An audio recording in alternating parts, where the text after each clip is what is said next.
Black fatigue. People are tired of black people. Every time you look up, some Negroes arguing about something. Well, Derek Penny, that whole situation. Oh yeah, that was incredible. That was incredible, and it's. I'll be honest. One of the things that's amazing to me because I am American. I lived here till I was 8, and then I grew up in England, and then I moved all around the world.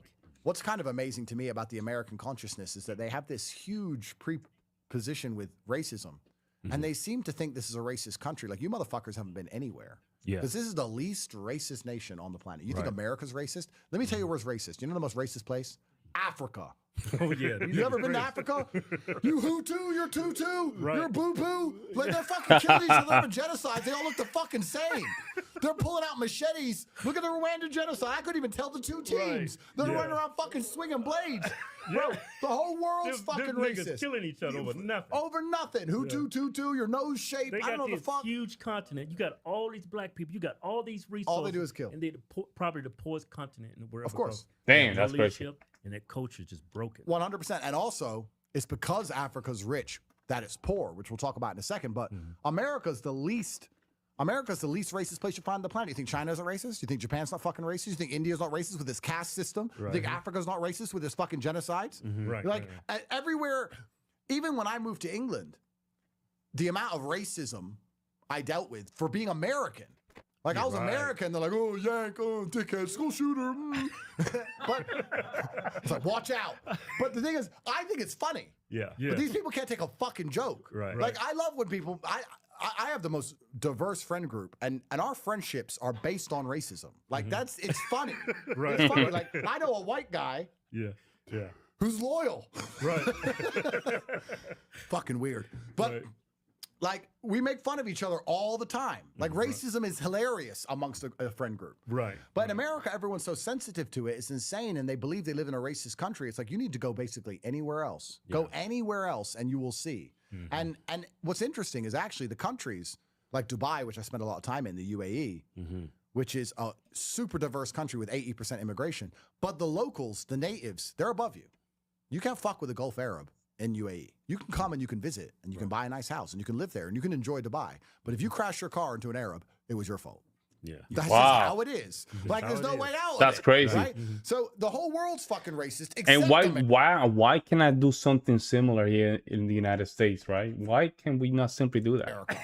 And these people are constantly and endlessly crying. It's like so ungrateful almost. Well, it's ungrateful. I think most of that comes from the black community, though. I think that's what's keeping racism alive in this country. Yeah, and it's the white liberal is pushing it too. His own life support. Yeah. Well, I think everyone's tired of it now, but they're going to keep trying to push it because it allows them to feel important for 5 seconds. So they're going to keep trying to push it. Andrew, do you consider yourself to be African American? Well, there's times. I'm like a day walker. I swap in and out. It depends. Right. You know. Like I had an auntie. She's black, and she talks like a white woman until she gets mad. Then she's Jamaican. Yeah. You ever had one of them? Yeah. Definitely. That's like me. Yeah. Depends what mood I'm in. Yeah. Sometimes I'm white, sometimes I'm black. Depends what mood I'm in. Yeah. But no, it's really interesting, and also pattern recognition isn't racism. We need to make that very clear. Like if I think of a pedophile, I imagine a white man. Yeah. Right. And if I think of gang shooting, I imagine a black man. I'm racist, but that's just what I imagine. Right? I think of tacos, I think of Latinos. Well, that's right. Yeah, 100%. Build the wall. So we got enough tacos. It's fine. We don't need any more. So, I walk into a restaurant, this is crazy. And I see a bunch of Asians making tacos, I'm walking right out. 100%. So racial stereotypes also exist for a reason, but now we're going to try and tell us that we have to ignore basic pattern recognition or it's racism. And this is the point that's difficult because I'll be completely honest with you. If I was Snow White and I was a police officer and I was in inner Chicago and it's 4 a.m. and I've stopped a Toyota Camry and there's 4 black guys in it. And my partner got killed 2 years ago because of a Toyota Camry with 4 black guys in it. And they're not complying. I'll be trigger happy. Now, to pretend he's not, that's pattern recognition. Yeah, That's pattern. That's how you survive. That's how you survive in the world. Yeah. The reason our ancestors survived is because we saw someone go try and pet the lion. Got eaten. And we're like, there's a pattern here. You try. Oh, he died too. Okay, avoid the lion. Right. There's a pattern recognition. So what's interesting? What's so scary? You know what's crazy? That it is funny. It's funny. It sounds stupid, right? Sounds very I would say kind of naive, but it's true. It's all about pattern recognition. Racism argument is it prevents people I'll give you another example of this in a second, but it prevents people from acting appropriately, understanding that perhaps the world's not a perfect place. Perhaps it's never going to be fully balanced. So you need to understand when you are going to be deemed more of a threat. So if I was a completely black person in that Toyota Camry, I would say, this officer's intimidated guys. We would be on our best behavior. Right. Now, they'll sit and say, I shouldn't have to do that. You shouldn't have to lock your door at night. Yeah. But you do. Right. The world's not a perfect fucking place. Right. There's no such thing as shouldn't have to. Right. I'm a big man. If I go and knock, let's say my car breaks down, and I go knock on someone's door in the middle of the night, I know that I'm scary. If a little girl knocks, they may open it. I'm going to be more intimidating. I have to keep that in mind. I'm not going to be at the door like they're trying to flex. Yeah. They're not going to fucking open it. Yeah. You have to know the game you're playing. Yeah, because white people, someone knocking on the door, they're like, I don't know this guy. This is probably a home invasion. Yeah, exactly. You know? Yeah. So what I'm saying is, and this get me in trouble, if you're a black person in the inner city and you understand how the inner city runs, when you're getting stopped by police, you should comply more than ever because you should understand perhaps it's unfair he has these preconceived notions. Perhaps it's unfair. Perhaps you're a great person. Perhaps, yes. But the world's not perfect. Yeah. Right. And thinking that the world is perfect and us trying to push this ideal version of the world where everyone ignores basic pattern recognition is bullshit and garbage. I'm more intimidated when I walk past 5 men. If I'm walking alone at night and there's 5 men on a street corner, I find that more scary than 5 women on a street corner. Yeah. Am I sexist? No, that's fucking, I'm not a dumbass. I'm a realist. Right. I'm a realist. So this racism's gone so far now that we're disrupting the ability for people to be realists. So they're expecting a little white woman to walk past 5 big Negroes. A smoke screen, perhaps. It's like a smoke screen. They use it to avoid talking about the real issues. In the middle of inner city Chicago and be like, don't be racist, Jane. Don't be racist, Jane. Don't be racist. Hi, fellas. Like, bro, you're gonna lose your handbag. At least. Right. That doesn't bother me. Like if I'm getting to an elevator, this happened to us. We'll get in an elevator and it's just a white lady and she'll just back in the corner and just like grab onto her purse. Yeah. I'm like, I don't blame you. 100%. Yeah. 100%. I don't blame you at all. But what's funny about it is they'll pretend that being intimidating is a terrible curse when it comes to something like a police stop, when they live their entire life trying to be as intimidating as possible. Exactly. You're standing a certain way, you're dressing a certain way, you're listening to certain music, you're fucking gangbanging. You want everyone to walk past you to know you're a real fucking G. You want everyone scared of you all the time. Except for when the cop gets scared and pulls his weapon, then it's like, whoa, what's the problem? You've been scaring people your whole fucking life. You've been intimidating people your whole life. You could have had a 3-piece suit on and a fucking little hat. Yeah. You've been fine. No, you're wearing a fucking Crip bandana. Why do you think I was a gangster? Right. Like, talking in Ebonics. Yeah, but it's bullshit. So all of this is done on purpose. This whole racism argument has gone way too far. As far as I know, black people and white people have basically the fair treat. The law applies to all of us. DEI actually gave black people a whole bunch of advantages over white people. So to sit here and believe that this is a racist country is completely ignorant. It's not a racist country. And you can succeed in this country if you, no matter what skin color you are, if you try your best and you conduct yourself the right way. And perhaps there'll be the odd scenario where you feel like you're being treated differently because of your skin color in a negative, but also you're not talking about all of the times you were treated in a positive because of your skin color. Perhaps because you're a big black man, you have problems in police stops, but you ain't got problems walking alone at night like a little white person does. So there's a bunch of times people were sitting there waiting to rob someone and goes, not him. Right. So you had the pros and the cons. Right. So you get the pros and the cons of these things. That's life. That's life. So you gotta take advantage of the pros. Exactly. And just to go back on my point, because I mentioned it earlier and I just want to wrap it up. I said about how Africa's poor because it's rich. I watched a really interesting study. You should watch it. It was about what makes the perfect nation. Because I was trying to build the perfect country in my mind. Like what would make the perfect nation? It was talking about if you started from zero, how would you have the richest, most prosperous, perfect country? And it said the countries with the best weather are countries like England and Netherlands because you want it to be a little bit rainy. You want to be able to have agriculture and you don't want people to have too much fun for free. Like in Thailand, they ain't got to be rich. They just go to the beach, get coconut. They're living good. In England, you got to have a Ferrari and a mansion. You're still depressed. Right. So you work very hard. You pay a lot of taxes. There's a whole bunch of things involved with it.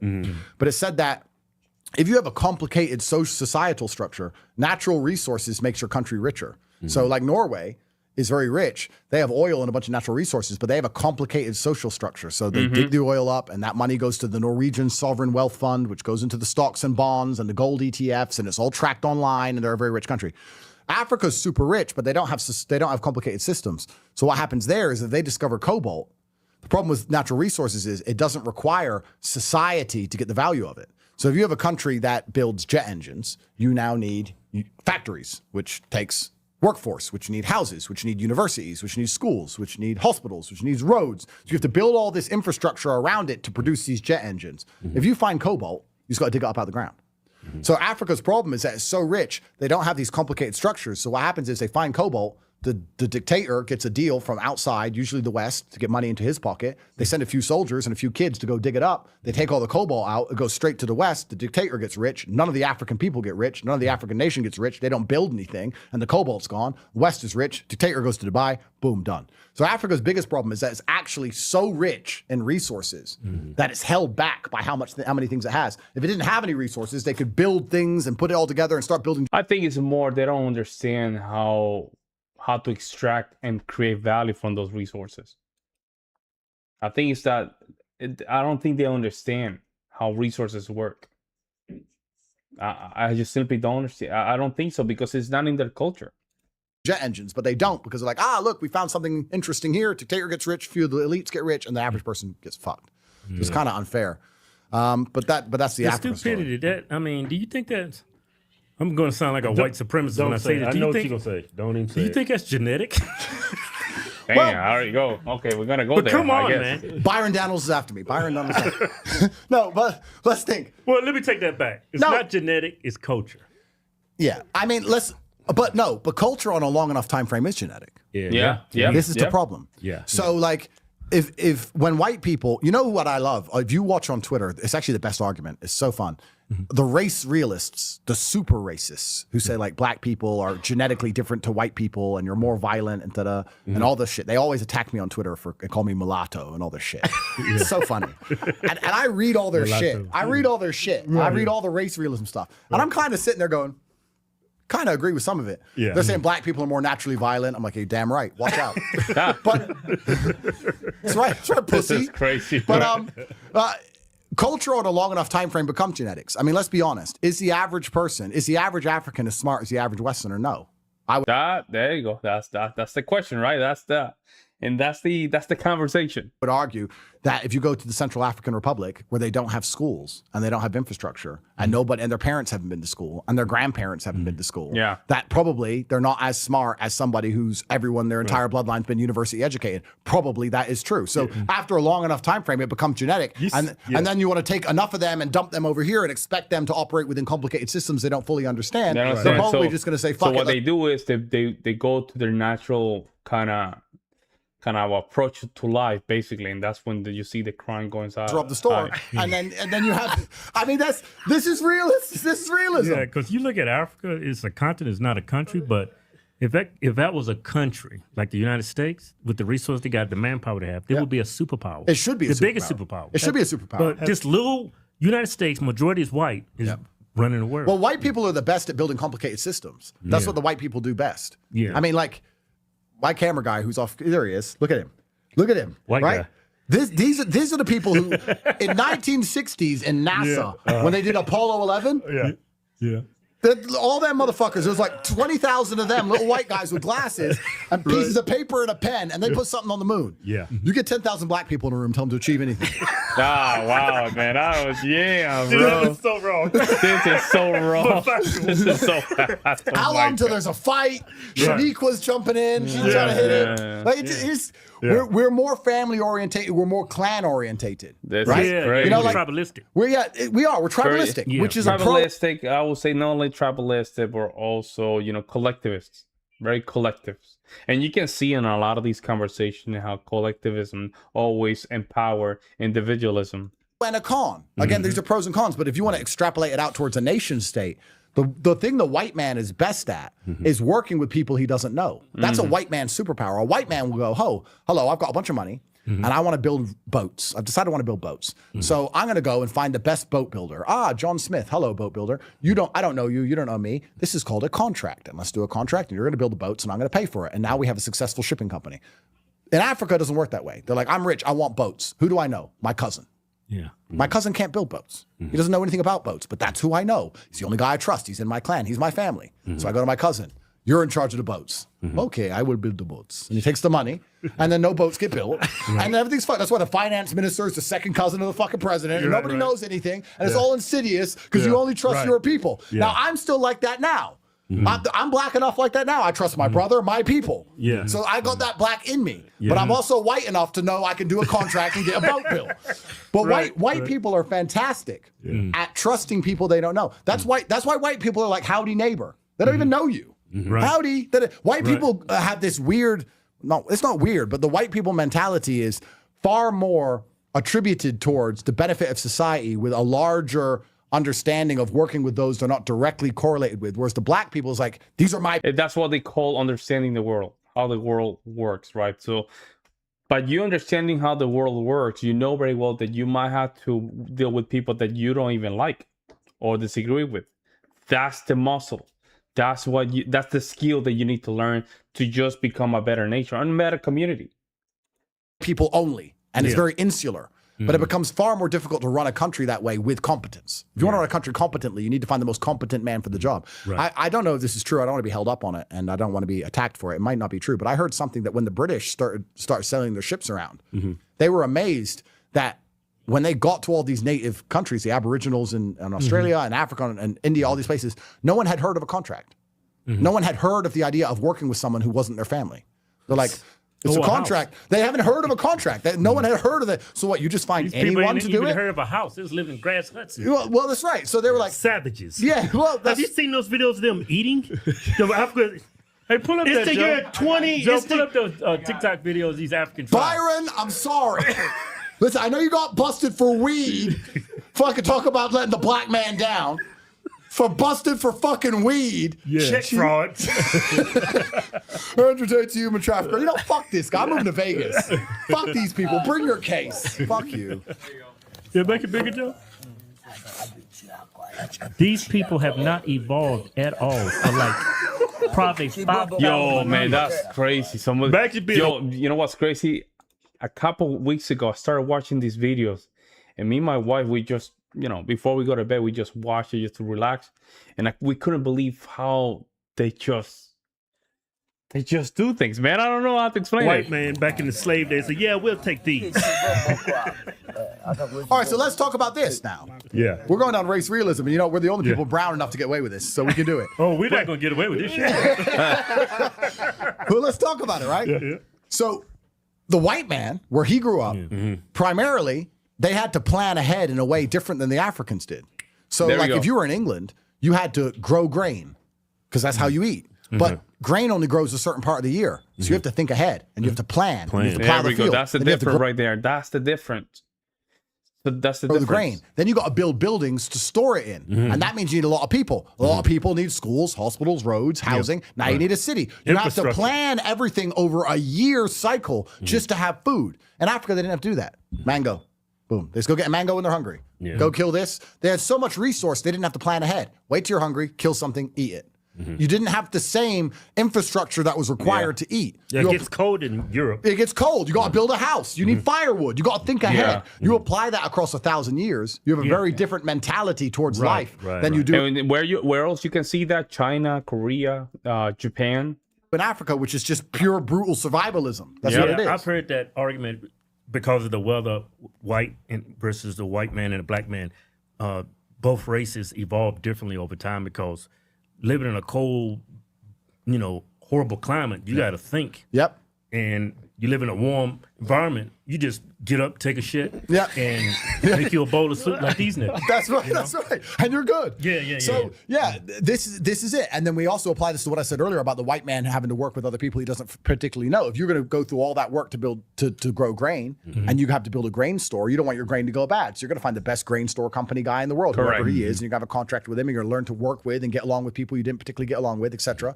Whereas Africans didn't have any of these problems, so they're far more clan based and clan oriented. Tribalistic. And they have to, because the environment is rough. The environment is rough in Africa, man. You have to give it to them. They have to build, skills that are, for survival at the moment. I see that here in America.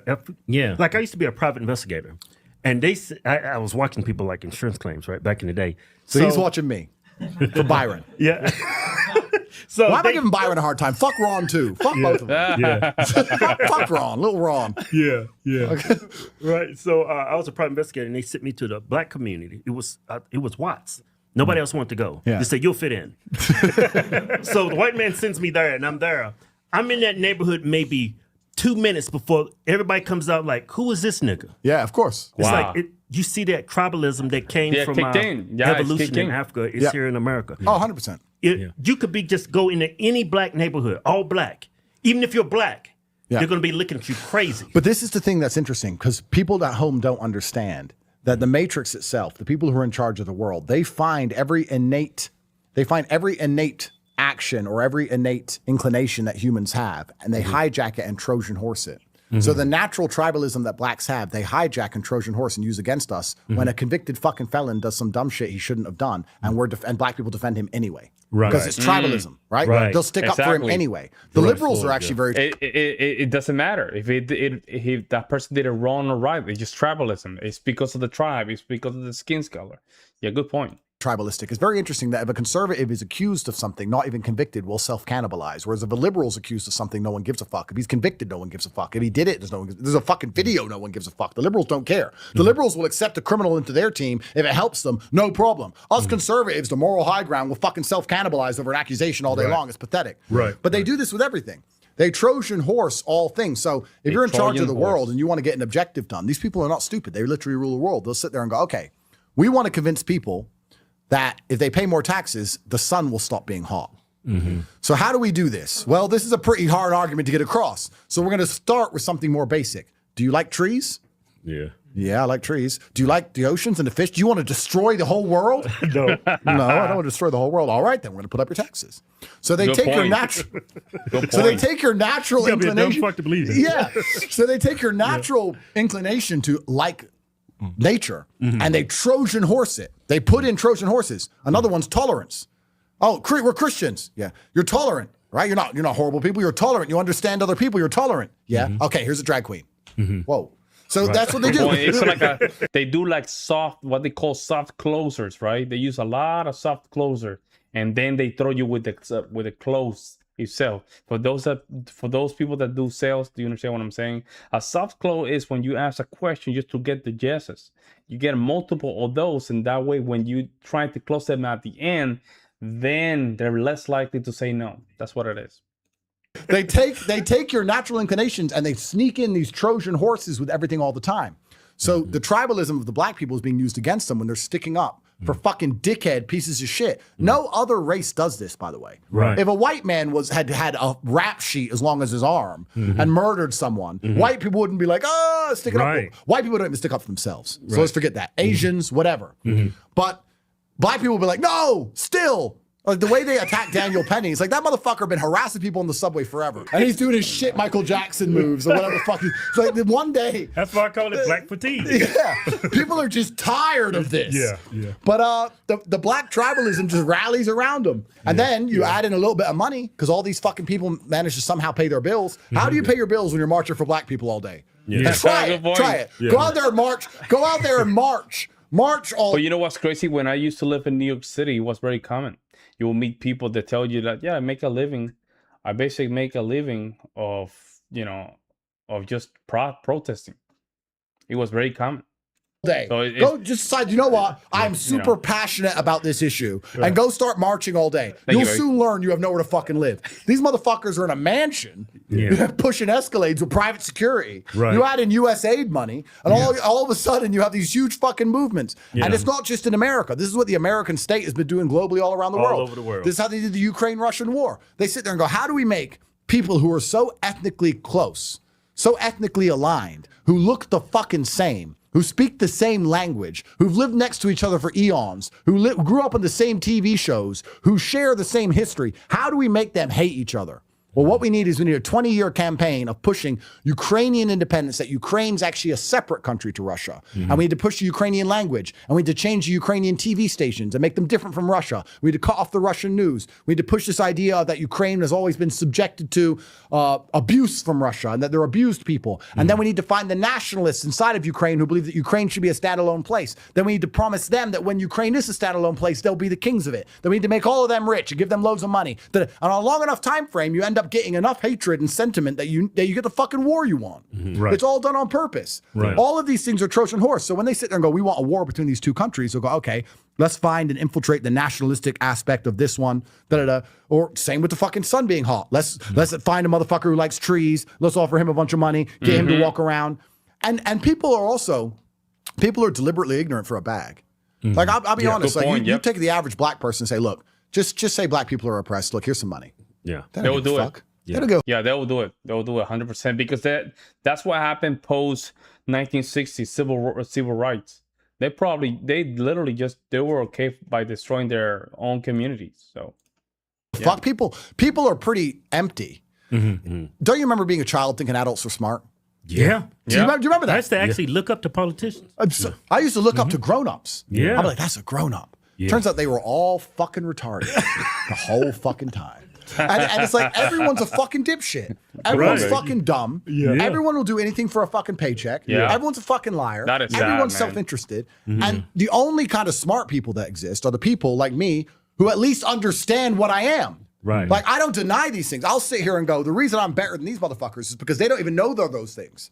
I'll self-analyze and go, I am self-interested. I'm a person who's going to try and do things for his own self-interest. I'm a person who's going to try and benefit himself. So I can at least check myself because I know the game I'm playing. These other motherfuckers are so dumb, they don't even know the game they're playing. So they really believe they're saving the trees or saving the black man while getting fucking paid to march around all day. It's a fucking setup. Yeah, idiots are the enemy. That is idiots, sad, man. dumb people. You know, like stupid people or weirdos or nerds. All these people that in school used to get bullied and picked on. I guess maybe that was God's way or natural selection to just keep them in their fucking place. Because as soon as they get any power, look what they fucking do. Look at the theater kids. Yeah. They start making policies that are very weak. They make policies very weak. But the theater kids got their asses whooped. It was fine. Now they're called the Democrats and they're fucking destroying society. We need more bullying. We need the bullies back. Yeah. Have you ever, this is a true story. I changed school a lot when I was a kid because I moved around. You know when you watch movies and someone goes into the new school and they see the nerd being picked on and they go and get to know the nerd and the nerd's really a cool guy? Have you ever tried to get to know a nerd? Because after like 5 minutes, you're like, I get why they pick on you. If you ever go talk to the weird kid, you join a new school, like, don't talk to him, he's weird. I'm like, leave him alone. No, he's a fucking weird, he's a fucking loser. I'm like, guys, there's like 6 of you, fucking leave him alone. I got to talk to him for 5 minutes. I'm like, fuck that nigga, bro. He is fucking weird. That kid is weird. Most of these people deserve what they get. I remember we had this friend, I'm not going to say his name. Remember, bleep this out, G.B. Hopkins, remember him? Yeah. Like, he was the weird guy. He got all A's, but he was weird. Nobody talked to him. Yeah. So me and Kelvin, I think it was like 6 of it. Let's go talk to him. They're picking on him. So we hang out. He said, hey, man, won't you guys come over today so we can play? Yeah. Right? So we go to his house, and he calls his dog in. He starts jacking his dog off. Wow. And then we look at each other like, I'm going to kick your ass. It's like, these weird kids, they end up there. It's not an accident. Right. You know? So, like, it's kind of natural selection. I heard a lot of people doing their argument about the bully stuff. I'm not in favor of bullies. I'm not okay with it. I think you should do your best to make sure your kid becomes strong. Use other avenues. I think your kid can be a nerd, but also build the character, put them in martial art, put them in a boxing school, put him to lift some weights. You know, get that beta energy out of them. But I don't think he needs to get bullied. But I guess now they're all allowed to run for office. I see these fucking Democrat politicians doing these fucking thaw-ass TikToks. You know, what was it? It was Jasmine Trump. Crockett. Bro. It was Trump's State of the Union. When I saw his State of the Union and I saw them holding up the signs, like, you know, Elon pay his taxes and shit. I was sitting in a cigar bar with Tristan and Roger Stone, who's a G. And I was watching the State of the Union. And I said, in no sensible country on earth could Donald Trump be standing up there telling the truth and some fucking retard be in the same room heckling him. Yeah. Like, what kind of fucking country even is this now? Like, who are these people? You've achieved nothing. Who are you to sit with your fat ass? You can't even calorie control. Sitting there on a chair insulting Elon, who's putting rockets in space, saving humanity. Satellites. And you're sitting there going, with your sign, thinking you look good? How hubristic and stupid and arrogant do you have to be to sit there after achieving fucking nothing? Over the sign, Elon steals. Yeah. That's the thing about the progressives tend to do is they think that they have the high moral ground because they're always trying to help the less of us, right? That's their moral ground. And I think, personally, I think it's a low key kind of white supremacy. If you ask me, I think it's a low key kind of manifestation of white supremacy. But no other groups do stuff like this. Only white liberals, they do stuff like this. Unless you really believe that you're superior to a lot of these people, you would not do stuff like this. You wouldn't. Eating Twinkies and then I'll get him. Like these people are fucking retards. Yeah. Yeah, we're gonna just now go to Nick Fuentes and PBD. Let's see what's going on here. I just wanted to warm up the string a little bit. But we're gonna lock in now. We're gonna start. I'm not sorry because this is a political attack. This is how political control is maintained. So when you go a week ago and you're like, you don't need to do it, dropping the N-word. How is your approach going to change moving forward? I don't think there's much that needs to change. I've seen the tweets, I've seen the videos. I don't platform trolls. But how are you processing this? I'm going to tell you the truth. I thought there were things about the memorial that were distasteful. I did not like him when he was alive. I'll be honest with you. Yeah, listen, you going to the dark side of where you're going right now. Is that kind of where you're going or not at all? I didn't even want to do the show at that time. I was looking for an off-ramp. At that point, they were trying to knock me out. It made me want to stay in the game. I got it. Okay. Let's go. So the obvious question is, why would you put Nick Fuentes on your podcast? Why would you do that? My lawyers, don't do it. You know what's a great thing? I don't have sponsorship to lose. I don't have to worry about an investor saying they're not in. No. You make the money. For my entire career, I'll talk to anybody. And the reason why I wanted to speak to him is because this interview happened the day after me leaving Charlie Kirk's memorial, which was the most magical revival I've been in my entire life. Charlie was 31. He's in his mid to late 20s. And I feel what we need today more than anything else is to continue talking to each other. And if we don't learn about each other, what are we going to do? Hate, misinformed, agitate, divide, continue to call each other out, and create this temperature to go higher and higher and higher? No. Guess what? You know what podcast I did with this guy? I don't know if there's a podcast that you'll learn how he became who he became. What caused him to go from being a pro-Thomas Sowell guy, pro-PragerU, to a girl at Daily Wire who he was hanging out with. I think they even liked each other at one point, that became a Jew, converted, and then did certain things, and some retweets, some incidents with Ben, that the temperature elevated. One after another, and then in one video while he's at a university at this Leadership Institute, where the camera is kind of angled and this girl records him saying something about blacks, that goes viral. He gets blocked from all the conservative interviews, and at a young age, he goes from here to the entire whole different level. And I asked him a couple questions. Who are you more concerned about? Jews in America or Muslims? His answer is very interesting. I asked him, who's a bigger net positive, Jews or Muslims? You're going to be surprised by the answer. It's a technical answer. And I disagree with Fuentes on this one. Completely disagree. But we had a very good conversation in that exchange. And then a lot of the stuff of where he's at right now, Charlie Kirk, how did Charlie Kirk inspire you? What did he inspire you? And he revealed something I've not heard him talk about before. But all in all, I actually think, here's what's going to be interesting. I actually think his audience is going to like it. I think conservatives are going to like it because you're finally getting to know who this guy is. I actually think, it's going to sound weird, I think Jews in Israel's going to like it. That's kind of crazy. Yes, I actually believe that. But having said that, I hope you enjoy getting to know this individual that is both loved by groypers and hated by many. And if you're like me, you're in the middle 20% that just doesn't have a clue who the guy is, I hope you get to know him better by the time this podcast is done with Nick Fuentes. Let's see. Did you ever think you would make it? Let's see. Talking about. He says, Nick, stop saying the N-word. I said, no, he said it a lot a week ago. I said, no, he slowed down. He actually reacted. I said, well, we're going to have a conversation. I said, you're probably the first to know that we're having a conversation, and then obviously you're here.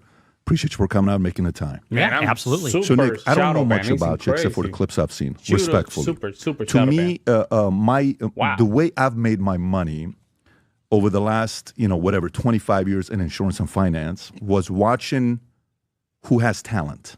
And I would watch somebody, I would say, this guy's got what it takes, right? First time I had Charlie Kirk on at 23 years old, I said, there's something very special about this guy. At 23, I came to my insurance company. I said, this guy's going to be the president one day. Watch this guy closely. First time I watched Tucker, unbelievable talent. When you watch him, humor, sarcasm, intelligence, pushing back, subtle. He's making fun of you. You don't know it. The audience knows it. He knows the art. Candace, talent. Dave Smith, talent. We used to have a comedian working here called Marcelo Hernandez, who is now on SNL. I don't know if you know who he is or not. Incredible. He used to produce Adam's show. And I said, this guy's going to do something special. Now he's on SNL. Vinny, talent. I see you, the way you communicated. Very, very talented. Very capable, very talented. And I've expressed this before on the show before. But I want to know a little bit more about how you became who you are today. And then we'll cover a lot of different topics. So go to high school. 14 years old, who was Nick Fuentes? Well, at 14 years old, I was already very political. I've been political since really I was 12 years old. Why is that? Well, I just started to develop an interest in politics. There were a lot of political conversations happening due to the rise of Obama, actually, in 2008, 2012. And I wanted to know basically everything about it. When you turn around that age, you start to ask questions about the world and how we all got here and, about things that happened before. And so the first thing I ever watched actually was Thomas Sowell on Uncommon Knowledge with, I think, the best. Peter Robinson. Yeah, they're both excellent from the Hoover Institute. And that was actually the first thing I ever watched, and I just devoured it. I devoured everything. At 12? Yeah, 12, 13, 14. Who introduced you to Thomas Sowell? I just Googled it. A buddy of mine in school was telling me about the private sector. I said, what is the private sector? What is the economy? Yeah. And so I just Googled it on YouTube, and that was the first thing that came up, and I watched the whole thing, and it was just, I was enamored by it. And I told my mom, I said, I want Free to Choose by Milton Friedman. That was the first political book I ever read. And one day I came home from school, and it was there on my bed, and I read it. First book is Free to Choose. Yes. Capitalism, free market capitalism, and he was. It's really him and Thomas Sowell. I started knowing about Thomas Sowell and Milton Friedman. When I was 26, 27, give or take. Came before Thomas did, right? He did, yes. Right. Yeah, well, he was from the Chicago school, so it was Friedman, Sowell, and all the others, and so I read all that stuff in middle school and high school, and at that time I was really libertarian because that's just what was out there. At that time. That was during the Ron Paul Revolution. And the Fed. Right, and the Fed. And there was so much online digital content, this is early 2010s, that was being put out by young libertarians. So that's just what was out there and what was available. And so I worked through all of it. Basic Economics by Thomas Sowell, and read about all the Chicago school, even then the Austrian school, the really more libertarian economic stuff. And in high school, I was in Model UN, Student Council, speech team. I was very active in high school and, one of those precocious, autodidact type young guys. And were you like this? Were you this vocal? Oh, yeah. Were you this intense? Yes. So did you get in trouble a lot? Did you get in a lot of fights? Did you get picked on? Did you have bullies? I was very outspoken. I was very extroverted about politics. I was always getting in political debates in class and in Model UN, but I didn't really get in trouble as much. Thank you so much for the support, guys. What's really funny, this might interest you actually, and I've talked about this before, but when I was in Model UN, I was one of the best guys on the team. I would win first place every week, and because if you don't know Model United Nations, you simulate the United Nations General Assembly or the different committees, and it's like role play. It's like a role play game, but for the United Nations. And anyway, so I was one of the better guys on the team, and my junior year of high school, I became the head of the team. I became the secretary general of the team. But I had a major falling out with the guy that ran the team. Damn. He was ethnically Arab, I think. Okay. Extremely pro-Palestine. And I, at that time, was very pro-Israel. I was on Prager University and Breitbart. And so I downloaded all the dogma from the conservative movement at that time. And so I remember we were sitting in the study hall one day, and they had all the flags of the world hanging up on the ceiling. And I said, why do we have the Iranian flag hanging up? I said, they're the #1 state sponsor of terrorism in the world. It shouldn't be up. And he told me, you got to read The Israel Lobby by John Mearsheimer and Stephen Walt. He said, you got to look at the other side. And we had this like vicious back and forth about it. And that is kind of the only major problem I had with faculty over politics, ironically. Now, so he was faculty? Yes. Okay, so how many years older was he from you? Oh, he must have been in his 40s. It's very interesting. I didn't know none of this stuff. This school, walk me through the demo of the school. Is it a public school? Is it a private school? It was a pretty affluent public school, okay. Mostly white. Got it. Outside in the suburbs of Chicago. Naperville, what it was Lyons Township in Western Springs, LaGrange. Okay. So it's not like it's Chicago. It's a good area of Chicago, mostly white. Mm-hmm. And would you say politically center, left, don't care, Republican? What would you say the demo was? I would say it's pretty center left. It's very Catholic. It's Chicago. Some Catholic, some Protestant, but what's interesting about it is very liberal, but not leftist, not very progressive. So even though we were in the middle of a very progressive revolution under Obama, I mean, these guys were all liberal, but they weren't communists. It wasn't like New York or Portland. So what year is this? When you were a junior in high school? This would make it what? 2015. 2015. Okay, so this is, has Trump yet announced anything? So he announced August 2015. So it was actually right around that time. Got it. Okay, so you're there, you're getting into these debates in junior year, and then Trump announces, and then what do? So after Trump announced, this is right around the time, he announced in June 2015. And so I was very political, obviously super engaged with the election. And at that time, so this was going into my senior year of high school, I had a radio show on the high school radio station and a TV show on the high school TV station. I did both. And one of my first shows I've ever done in my whole life was talking about the election. And that was a very crowded primary. It was like 17 candidates. I don't know if you remember back then. Mm-hmm. It was Trump and this huge everybody, field. Yeah, it was everybody. And so I went through all the candidates. And initially, I was very anti-Trump because I was a libertarian. So I was in it for Rand Paul and then Ted Cruz. And it wasn't until April or March 2016, about 7 months in to my senior year, that I really went in hard for Trump. And Trump, I would say, is the one who red-pilled me, quote unquote. He's out of all these guys, these are the guys we're looking at, right? Right. That was. I remember this. I watched all the debates. I remember this. This was crazy. I never liked none of these. Trump from the beginning. I was a 2015 supporter. Even before he came down the escalator, I was already a supporter. Jeb Bush started with $140 million. Look at these weak. He was supposed to. Look at these weak. Look at Trump. Look at all these weak candidates, bro. Weak, man. Win it. Carson had a little bit of momentum. Yeah. Cruz was one of the guys that people thought could do something. Nah. Right.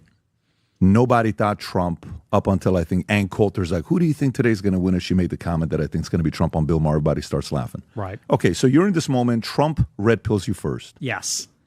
He red pills me on immigration, really. Because at that time, I am preoccupied with this notion of individualism. Very much like you. I mean, a lot of the stuff you say in your show, I agree with you 100%.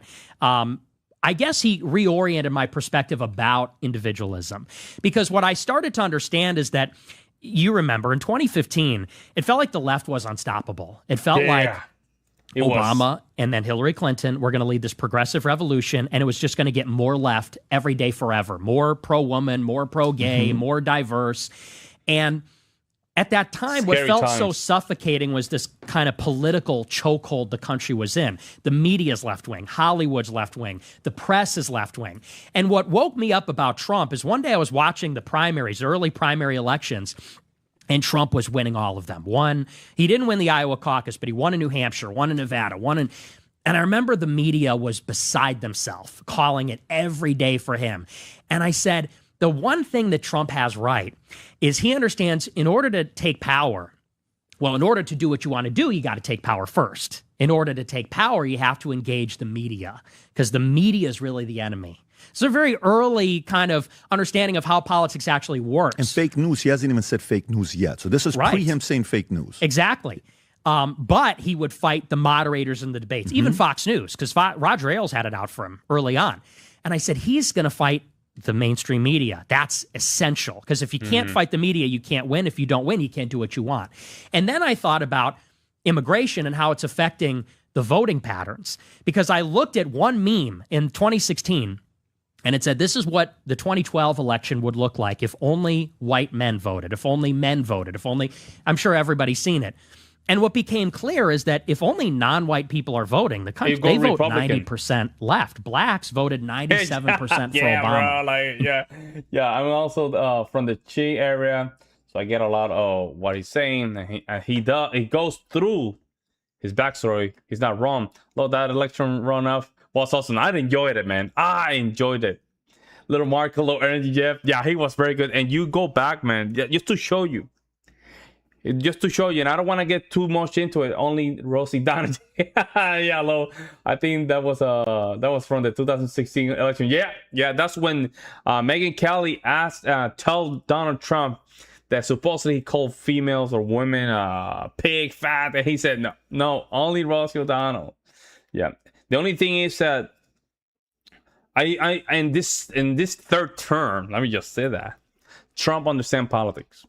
The first term, I don't think he really understands politics, how the government works. And this is what Nick Fuentes gets it wrong.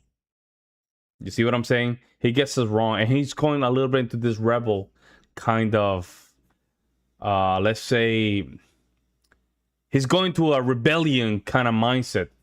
And for politics to understand it, you have to understand that this thing has process. Unless you want to take up arms and just change it from the ground up, that'll be the only option. 2008 in 2012. If immigration is making the country less white, and if non-white people only vote Democrat, Asians is like 75%, Hispanics at that time, 70%, blacks, 90%. I said, it's clear where the country's going to go, what direction this is headed in. I said, so, and the reason... and to be honest, Trump slowly is doing much better with legal migration and illegal migration, by the way. People don't see it. Like what he did for the $100,000 for the visa, the H-1 visas, that's only a tip of the iceberg. I think they roll it back, but that's only testing the water. That's only testing the water. And what I notice about Nick Fuentes, sometimes what he doesn't do well when Trump is right in a couple of things, he doesn't retract his first statements. I don't remember some of the statements now, but he tend to do that. Is happening is because these people aren't assimilating. So before we can even think about individualism, the Constitution, etc., we got to take out the media. And by take out, what I mean by that is you got to fight back. And two, you have to secure the border. Because if the Democrats bring in all these illegals and legal immigrants, they're going to flip Texas, and that's the way it's going to go. And that was kind of the first realization. That's what made me say I'm all in it for Trump, even though ideologically I wasn't really with him just yet. Because you're a libertarian at the time. Right. Okay, I'm following. So now you're all in for Trump. He's the closest thing to a libertarian. I don't know. I don't think it was Joe Jorgensen, right? Who was a candidate at the time for Gary the libertarian? Johnson. Right. Guess you're not going to go Gary Johnson, right? He was a lefty. Gary Johnson. Gary Johnson was the lefty. I'm sorry, he was not a libertarian. He was a straight up lefty, anarchist. He the one that didn't know the capital of a country, and I don't know what it was. Something Aleppo. That's what it was. And it's like, oh my God, this guy. Yeah, India is about to lose half of its GDP that it gets from remittance from Indian citizens living in America. Yeah, thank God for that. Bro, man, I'm telling you, you guys have to see some of the videos about India, man. I don't know why in the hell we're exporting these people to the United States or even to the Western world. Can't be, and then they moved on. That was an easy one for him. So you're in that moment. I'm going to go all Trump. I remember that video, yes. So I go all Trump, and I'm a big Trump guy. I get my MAGA hat, and I'm all excited about it, and I volunteer for the campaign and everything. And so he wins the primary in the spring of 2016. Convention happens, I think, July 2016. I enter college at Boston University in September 2016. And this is the first time I've lived outside Chicago. I've lived in the same place my whole life. And it's important to impress upon you and maybe everybody like where I grew up. It's like this pocket of America that never changed. It's a baseball town. Everybody's white. Everybody's obsessed with baseball. everybody's Catholic. So growing up, I'm going to CCD, which is like catechism class for Catholics. Everybody loves baseball. There's an annual parade where you go and eat hot dogs and play baseball. Oh, love that. So this is a place that nothing better than just go to a ball game, just eating some hot dog, some beer, some nachos, and just having a good time with the family for 3 hours and a half. Nothing better than that. Untouched by, like I said, even though they're liberal, they're not even really progressive. It's untouched by the progressive politics, by a lot of the diversity, even the crime. It's safe, white picket fences. Take a trip down to Western Springs, Illinois. I mean, you'll see what I mean. It's like the land that time forgot. I go to college in Boston, totally different story. Boston's obviously super diverse. It's a lot of young people because it's all schools, it's all universities, and they're all from Asia, all foreign students, and they're all Chinese, they're all from these Asian countries. Bro, that's crazy stuff. And there's also, it's a little dangerous. There's a little criminal element, and everyone on the campuses, they're militant left wing. And that was kind of a culture shock. And I kind of realized in that moment, most of the country looks like this now, actually. New York, LA, Miami, the big cities, and most people live in the cities, they all look like this because of immigration, because of left-wing progressive politics. Correct. And I kind of said, in that moment, my slice of America that I grew up with is a dying breed. It's literally going extinct. And I like my upbringing. I love my upbringing. I want to, if I have a family, I want to raise my kids in a place like that. But in 50 years, will there be places like that? The country's going to become majority minority in the 2030s. So when I'm old and gray and I have grandkids, what is the country they're going to look like? Yeah, and the thing is, a lot of these 90s liberals are just basically like the boomers and Generation X, right? What happened with those people is that I think those kind of liberals are just kind of lazy. They're kind of lazy politically, right? They're just the people, just do, you know what, Greg, just do whatever the hell you want. No, it's not, because it's not for me, it's not with me, it's not a problem kind of attitude, right? Not only that, you have the other element that is, as long as you're over there, it's not my problem. But then you don't develop any duty to your community either, right? And the problem is that it's kind of lazy approach to society, you ask me. Because if you're still lefty, but you still say, no, allow these illegals coming here. Oh, it's okay, it's an immigrant. As long as they're just, supporting their family, that's okay. That's kind of a very lazy way of approaching some of these problems. And I think that's what these liberals from the 90s were. Then, of course, you have these communists that just came by, And you're questioning this. You're questioning. You're having this dialogue. You're asking yourself. Exactly. Libertarians, 90s liberal either became libertarians or some went the other way and became far left. Yeah, you know how libertarians are. Let live kind of situation. Like as long as you're not, whatever against my rights, I'm okay. Just eliminate 90% of the government. It's like, bro, but who's gonna enforce these libertarians' ideas? Like God? No government? Like. At some point, we have to be realistic. I'm concerned that I'm going to lose the identity of what it means to be an American. Is it more that? Is it more Caucasian? Is it more white? What do you mean it's going to lose its identity? It's all of that. It's all of that. It's not going to be white people. It's not going to be Christian. It's not going to be speaking English. It won't be safe. No baseball. No hot. Like all these different layers of identity are kind of being blown up. Who are you sharing up. This concern with at the time? Are you talking to friends, mentor, peers, relatives, parents? Who are you talking to about this? It's all my friends in college. Okay, so this is on BU. You're talking to them. Yes. And are they agreeing, disagreeing? What are they saying? Disagreeing. Well, we all basically agreed. So we all met at there was a watch party for the first debate between Trump and Clinton. All four of us. We were the only Trump supporters on the whole campus. Yeah. And we all met at this watch party. Is this the one that said you'd be in jail? No, that's the second one, right? Yes, that's the second one. So it was at the first one. We all met. And we developed this kind of tight-knit friendship. What month is this? Is this September of 15? September 16. September 16. Getting closer to the election. Got it. Right. And so, we all get together. And what was interesting at that time, and this was kind of like a cultural moment, is that remember that Trump, when he came around, there was just this explosion on the right wing. They called it the alternative right.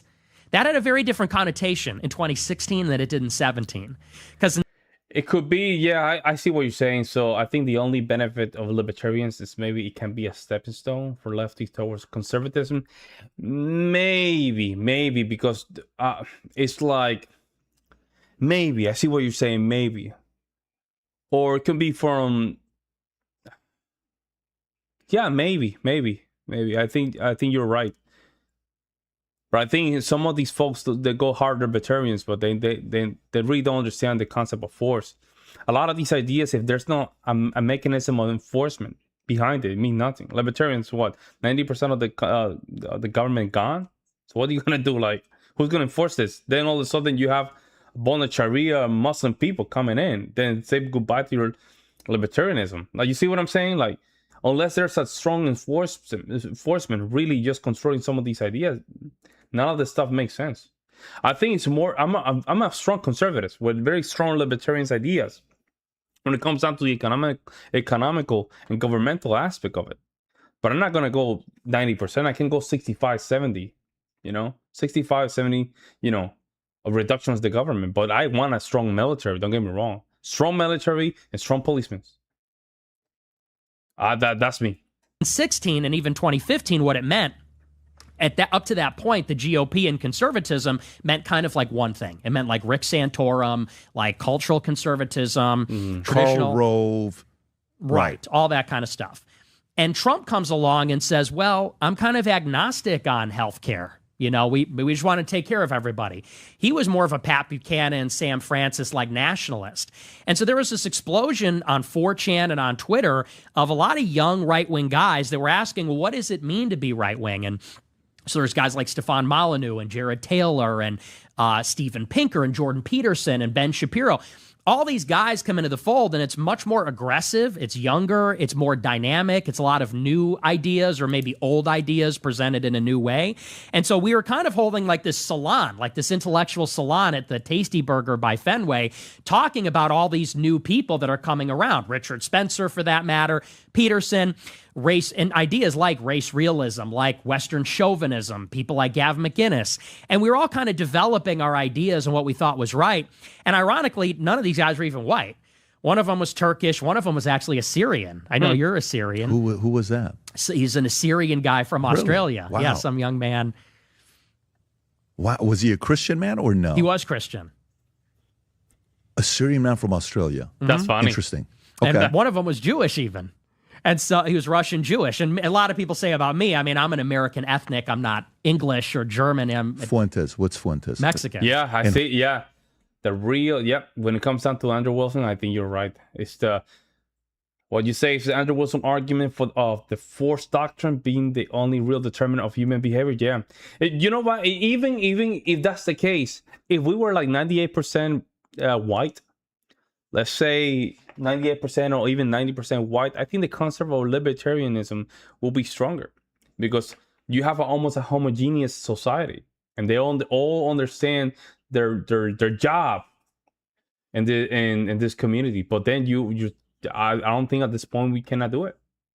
If there was even a 95% white, right, European main, right, from Portugal all the way to to Russia, to the northern countries, even all the way to Iceland, to even Russia, and so massive we can just be in the same page. But that's not the case currently. Who's your dad's Mexican? My father's half Mexican. Yes. What's his other half? Irish. And then mom? She's all Italian. All Italian. Parents, when we're talking to the crew, they're telling me that mom had some influence politically. Is it mom that had more influence politically or dad? I really wasn't too influenced in that way. Really more by my grandmother, by my mom's mother. She was very conservative. Who did she believe in? Who was her heroes? She would say, Nick, you got to follow this guy. Nick, you got to read this book. Nick, you got to watch this. Who would she talk about? She loved Mark Levin. I got it. Okay. So super safe, conservative, pro-Israel. This is who your grandmother was. Okay. But then he said, like, half Mexican. What does that mean? Like, is he European or not? Half Mexican, half Russian. But Mexican is just a nationality. So now let's fast forward to where you're at with Trump. He's there. You're on BU. You're talking to these guys, Jordan Peterson, Gavin McGinnis, a Syrian guy from Australia, even one guy that's Turkish, Jewish. You're talking to all these guys. What is that looking like? What's happening with you at that time? So we're debating. We're really kind of getting down into what it means to be right wing. Because like I said, I'm having this evolution. I was libertarian from like 12 to 17. Trump kind of changed the way I think about things. Then I'm in college and I'm meeting these people. And I'm on Twitter. I'm looking at all these new intellectual figures. And we're debating, for example, the idea of race. Immigration is the issue of 2016. We're talking about illegal immigration, legal immigration. And we're talking about the big topic is the demographic change. America was a white country. It's becoming a non-white country through immigration. And we're talking about the impact that that's going to have. What does it really mean for us? Yes, they're going to vote Democrat, probably. Will they vote Democrat forever? Yeah, they're not quite like us. Can they ever be like us? What does it mean to be white versus black or white versus any other race for that matter? And we kind of get into the idea, I guess maybe the big idea is the politics of identity. That politics maybe is less about, whereas libertarians are obsessed with individualism, which is an abstract concept, the individual as it relates to the state. This is abstract. We're now talking about the politics of identity, which is concrete, which is particular, not general, not abstract, but concrete and particular. You have white people and black people. They come from specific places, and they bring with them their genetics, they bring with them their culture, their way of doing things. And we're saying we less believe in conservatism than we believe in America specifically. And that was kind of, I guess, the big pivot I made. And that's why I started my show, which was called America First, which was this nationalistic show as opposed to libertarian or conservative. Okay, so you start your show. I also said he's 23 and me said he was 2% black.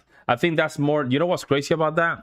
I think those small percentages is more like a margin error, right? It's like everybody has a percentage of Jewish on themselves, but I think that's more like a margin error or something like that. You see what I'm saying? America First. You're pro-Trump. You're supportive of Trump. You're going through what you're going through. Give me a couple inflection points where you start kind of flipping and you're no longer pro-Israel. What were some of those events? Was it a book? Was it a conversation? Was it things you studied? What was that like?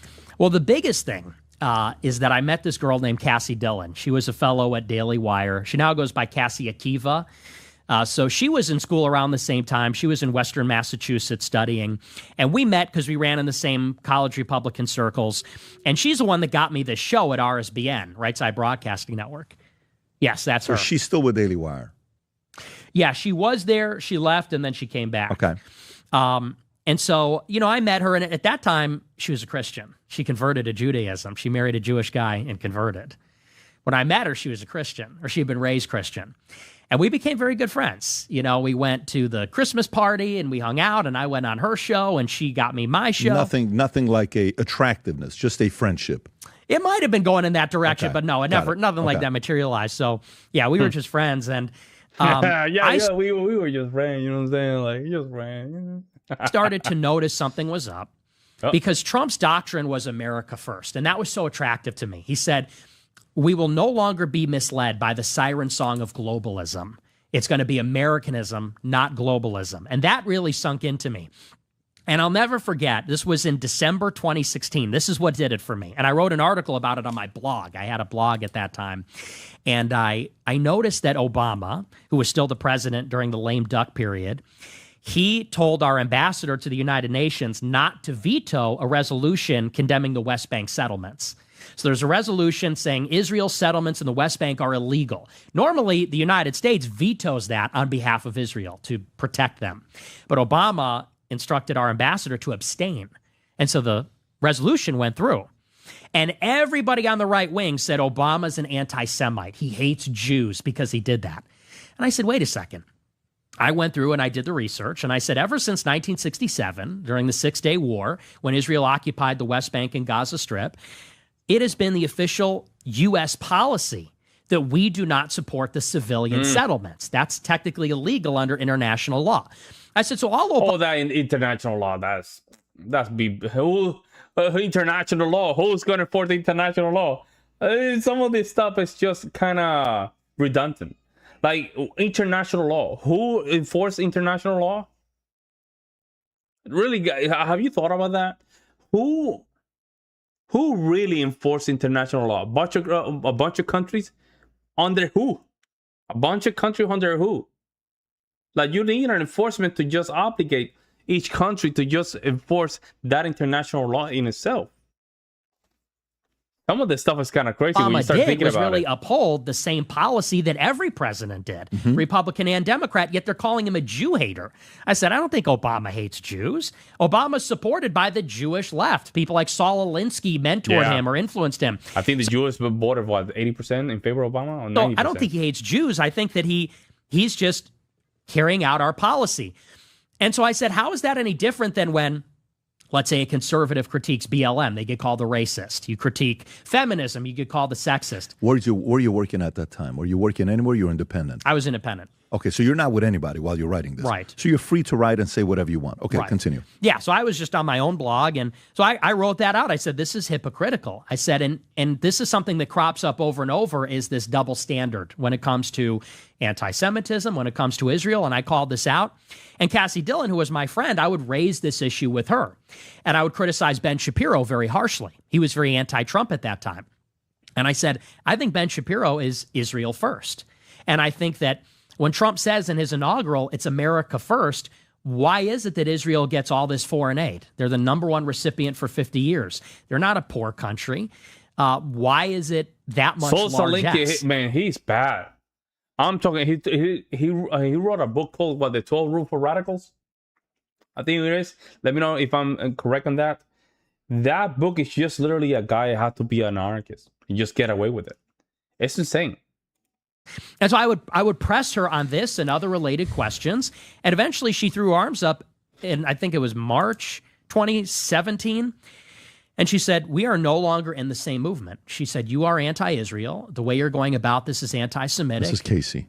This is, Cassie Dillon. Cassie Dillon. She goes, you're attacking Shapiro and in an anti-Semitic way. I don't like your tone.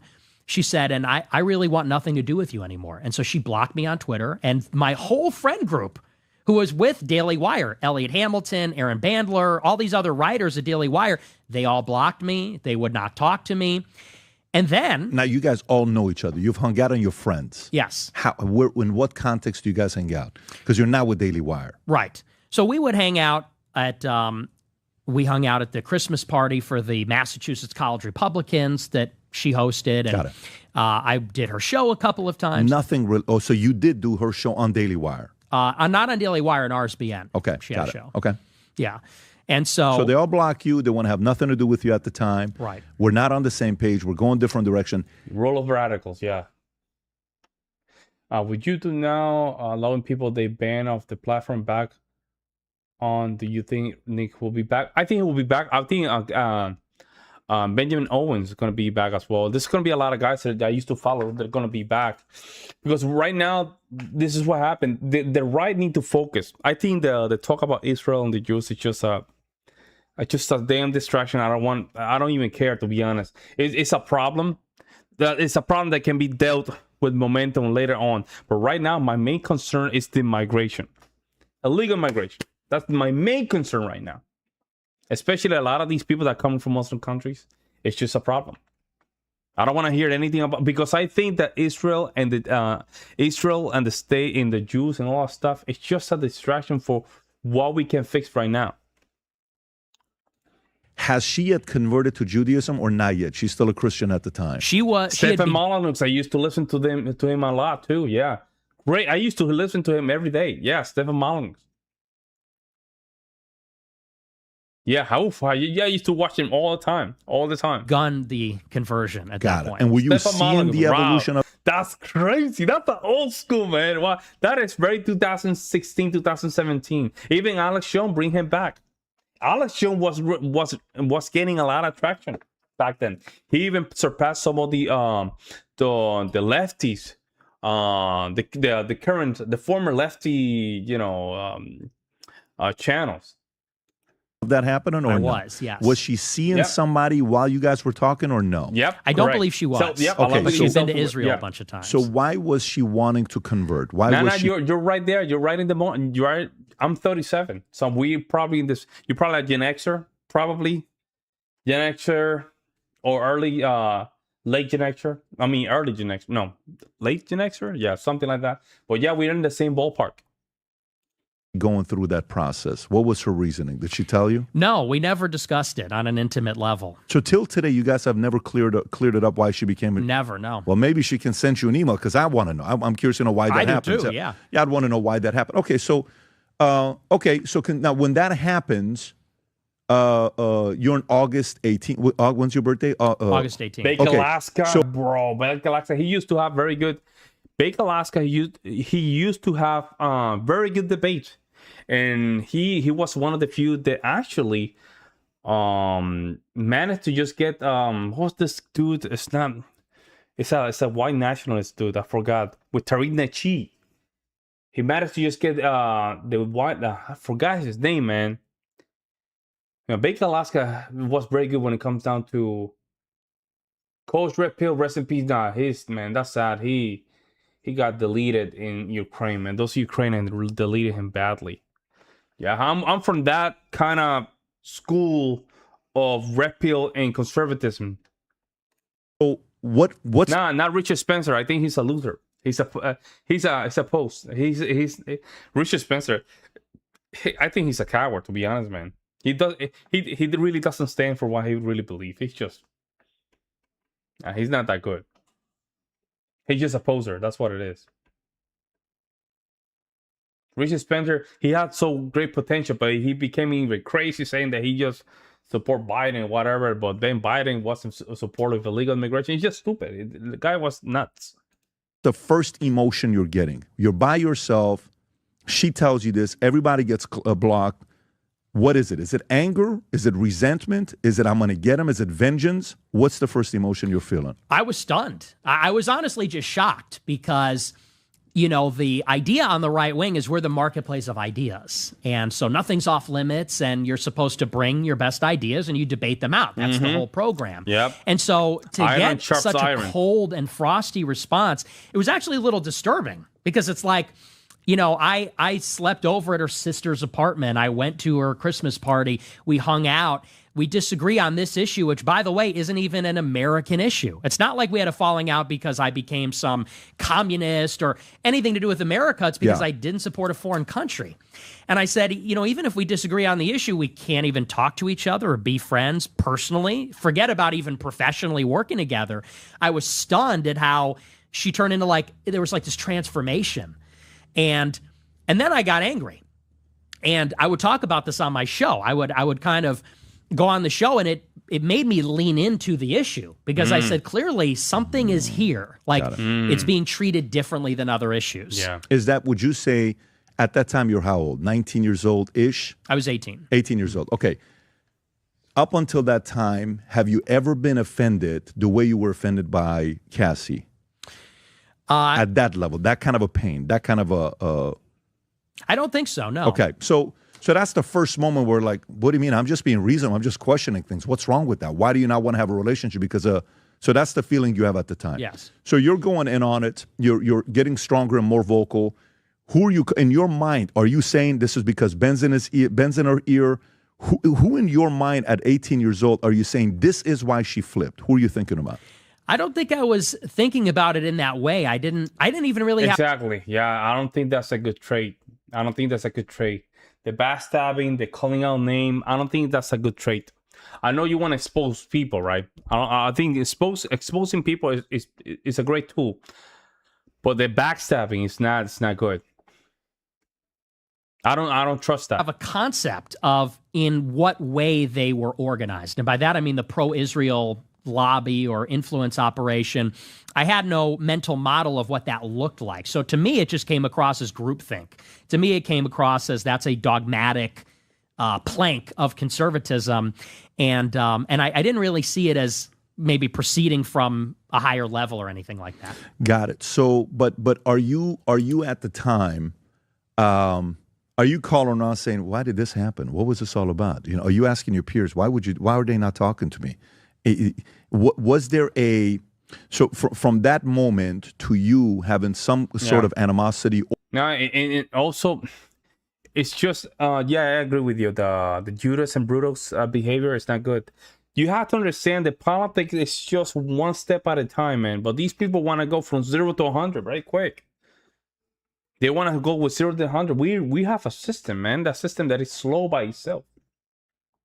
And I think Trump is doing very good when it comes down to just really stopping the bleeding for, what's going on right now. And mostly when it comes down to our demographic, he's stopping this. It's just different angles. But he really just wants things to go way, way too fast. He needs to be more practical. I don't think he's being practical enough. I think he's an important voice, but some of these ideas, like I said before, need to mature. Or whatever word you want to use, animosity or frustration towards Ben.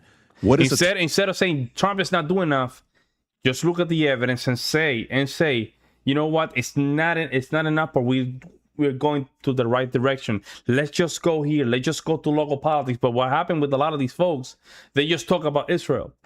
Like them, Israel is so far away. I can focus on local politics and just get stuff done. But the right one right now, what I see, even in Twitter, it's just so out of focus. It's crazy. Timeline from that moment, 18, to frustration and animosity towards Ben. Well, I had already had animosity towards him. Why is that? So in December, some months before, I put out a tweet on Twitter, and I had about 1,000 followers on Twitter. 1,000. Think of that's not a big account. And I tweeted, I said, if you put China over America, you should go to China. If you put Mexico over America, you should go to Mexico. You see where this is going? I said, if you put Israel over America, you should go live in Israel. Shapiro quote tweeted that and said, accusing Jews of dual loyalty is the surest sign that you're an anti-Semite. At 1,000 followers? Why would he retweet that?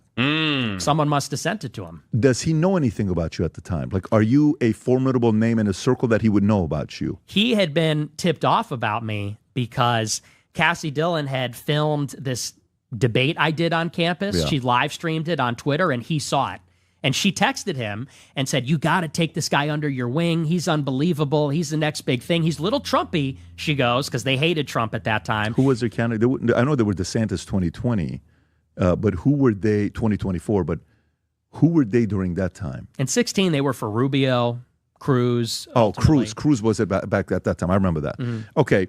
So she says you got to go because he's a little bit Trumpy. And then what's his response to her? He said, I'll take a look at him. I'll take a look at him. And she told you that? So she said to you, I told Ben he should, and he said to take a look at you. Exactly. That's a good point. I agree with his point when it comes down to Israel. I'm a nationalist. I'm super nationalist. I don't think the United States just wasting resources and political capital to just defend Israel is the good. Defend Israel, whether they do it right or wrong, it's not a good move. Because it looks like Israel can do no wrong. Shot, yeah. Oh, wow. Okay. So now this is starting to make sense. So at this point, while you're going through this, when you put that tweet out, were you directing it towards him or not at all? Was it a general blanket statement? It was a blanket statement. So it was nothing like a little bit 10% was towards Ben. I didn't tag him or anything. I mean, I know, but were you like saying this is towards him? Because if you're saying, the feeling, when did you first get a feeling that Ben is Israel first? It was right around the time that I realized that there was a lot of Israel first. So is this before December of, what would it be, 16? Is this It was around that time, okay. Right around that time. So you're kind of going through this process where you're like, I think Ben is Israel first. I don't know why he's not supporting Trump and he's going more Ted. And maybe Ted would be more pro-Israel. Even we saw the conversation with Ted and on what do you call it, Tucker a couple months ago, which I thought it was a great show on both ends. I actually liked watching it. I think it was good for the viewership. So you're talking to her. What is your goal in mind with her? Do you have any goal in mind? Like, do you want her to convert to your way of thinking?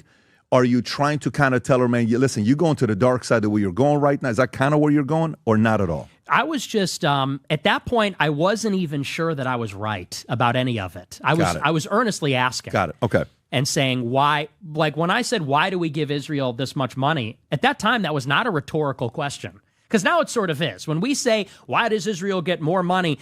It's sort of a rhetorical begging the question because they have this extraordinary influence. At that time, I was earnestly wondering, is there a reason? Is there a justified good reason that there is this special relationship between the countries? Yep. Because that is what she believed. And, they would give these answers, but I would debate. I would say, well, here's why that doesn't stand up. Here's why that doesn't make sense. And they became frustrated that I wouldn't let that go. Okay, so Ben retweets a guy's tweet with only 1,000 followers. But he knows about you because Cassie already told him that you should take this guy under your wings and he could be somebody. Is Ben married at the time? I don't know. Can you see was Ben married in December of 2016, right? December 2016? Is Ben married in 2016? Yes, okay.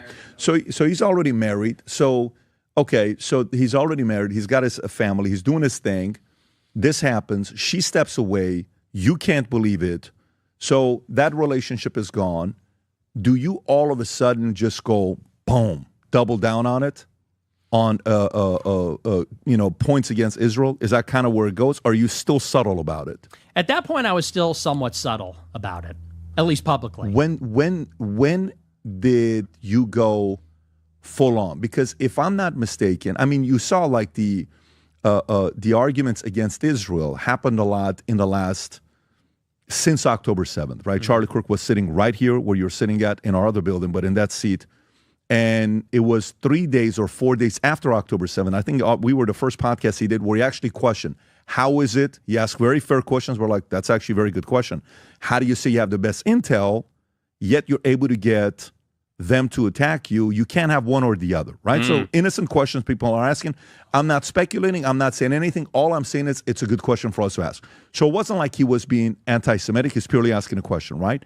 When did you go to that level? To the level of asking questions or beyond that? Beyond that. Beyond that, I would say it would have to be later that year. So later in the spring or summer of that year. That year is 2017. 2017. Okay, so why 2017? Well, like I said, I had been on this journey when I got into college and started asking these questions. And then I encountered this very political response, which is to say that they started to treat me as an adversary politically instead of like an interlocutor, instead of like I was debating them about this. And, the next step in that, of course, is that here's the best part. They didn't leave me alone. It's not like they said, we can't be friends. You do your thing. We do our thing. I got a call a couple weeks after the fact from my boss at RSBN. So I was doing the show America First on YouTube. This is a small company at this time run by Jacob and Joe Seals. They founded it. I get a call from Joe Seals, who runs the company, and he says, what's going on with you and Cassie? I said, well, we had this falling out. She told me she doesn't want to be my friend anymore. Is Cassie a big name that people know who she is, or? She was a rising star. She wasn't big at that time. She had 20,000 followers. Okay. So she wasn't anybody, but he calls me up and says, the reason I'm asking is because she has been calling me every day for the past 2 weeks, complaining about you and saying, did you see what he said on his show? That's so racist. Did you see what he said on his show? Asking to pull my show off the air. Got it. You said, I think there's a possibility Netanyahu knew about the October 7th beforehand and let it go to try and get the Israel population behind him, as he's not popular there. Yeah, that's what, you're so right on point. I think that's what happened. He knew about it. He said, you know what, this is a good way for me to just get my popularity back and just get back in control. I don't like that guy, personally. I just simply don't like it. But at the same time, if we have Israel, it has to be for the benefit of the United States, not the other way around. I'm okay with that. I'm okay working with Israel, but if it is to the benefit of the United States, that's what it is. That's my position on this. Outside of that, nah. He angered the Hasid by telling them they had to start serving in the military, and he upset the liberals because he was going to dissolve parts of the government into the executive branch. Yeah, there we go. That is crazy, man. Yeah, and slowly Palestine has been dissolved in the last 30 years. To the point there's almost nothing there. And again, I'm not defending the Palestine because these people don't like the United States, by the way. And this is where people like Nick Fuentes gets it wrong. We should not be in a position that we have to defend Palestine because those people don't like the Americans, don't like us.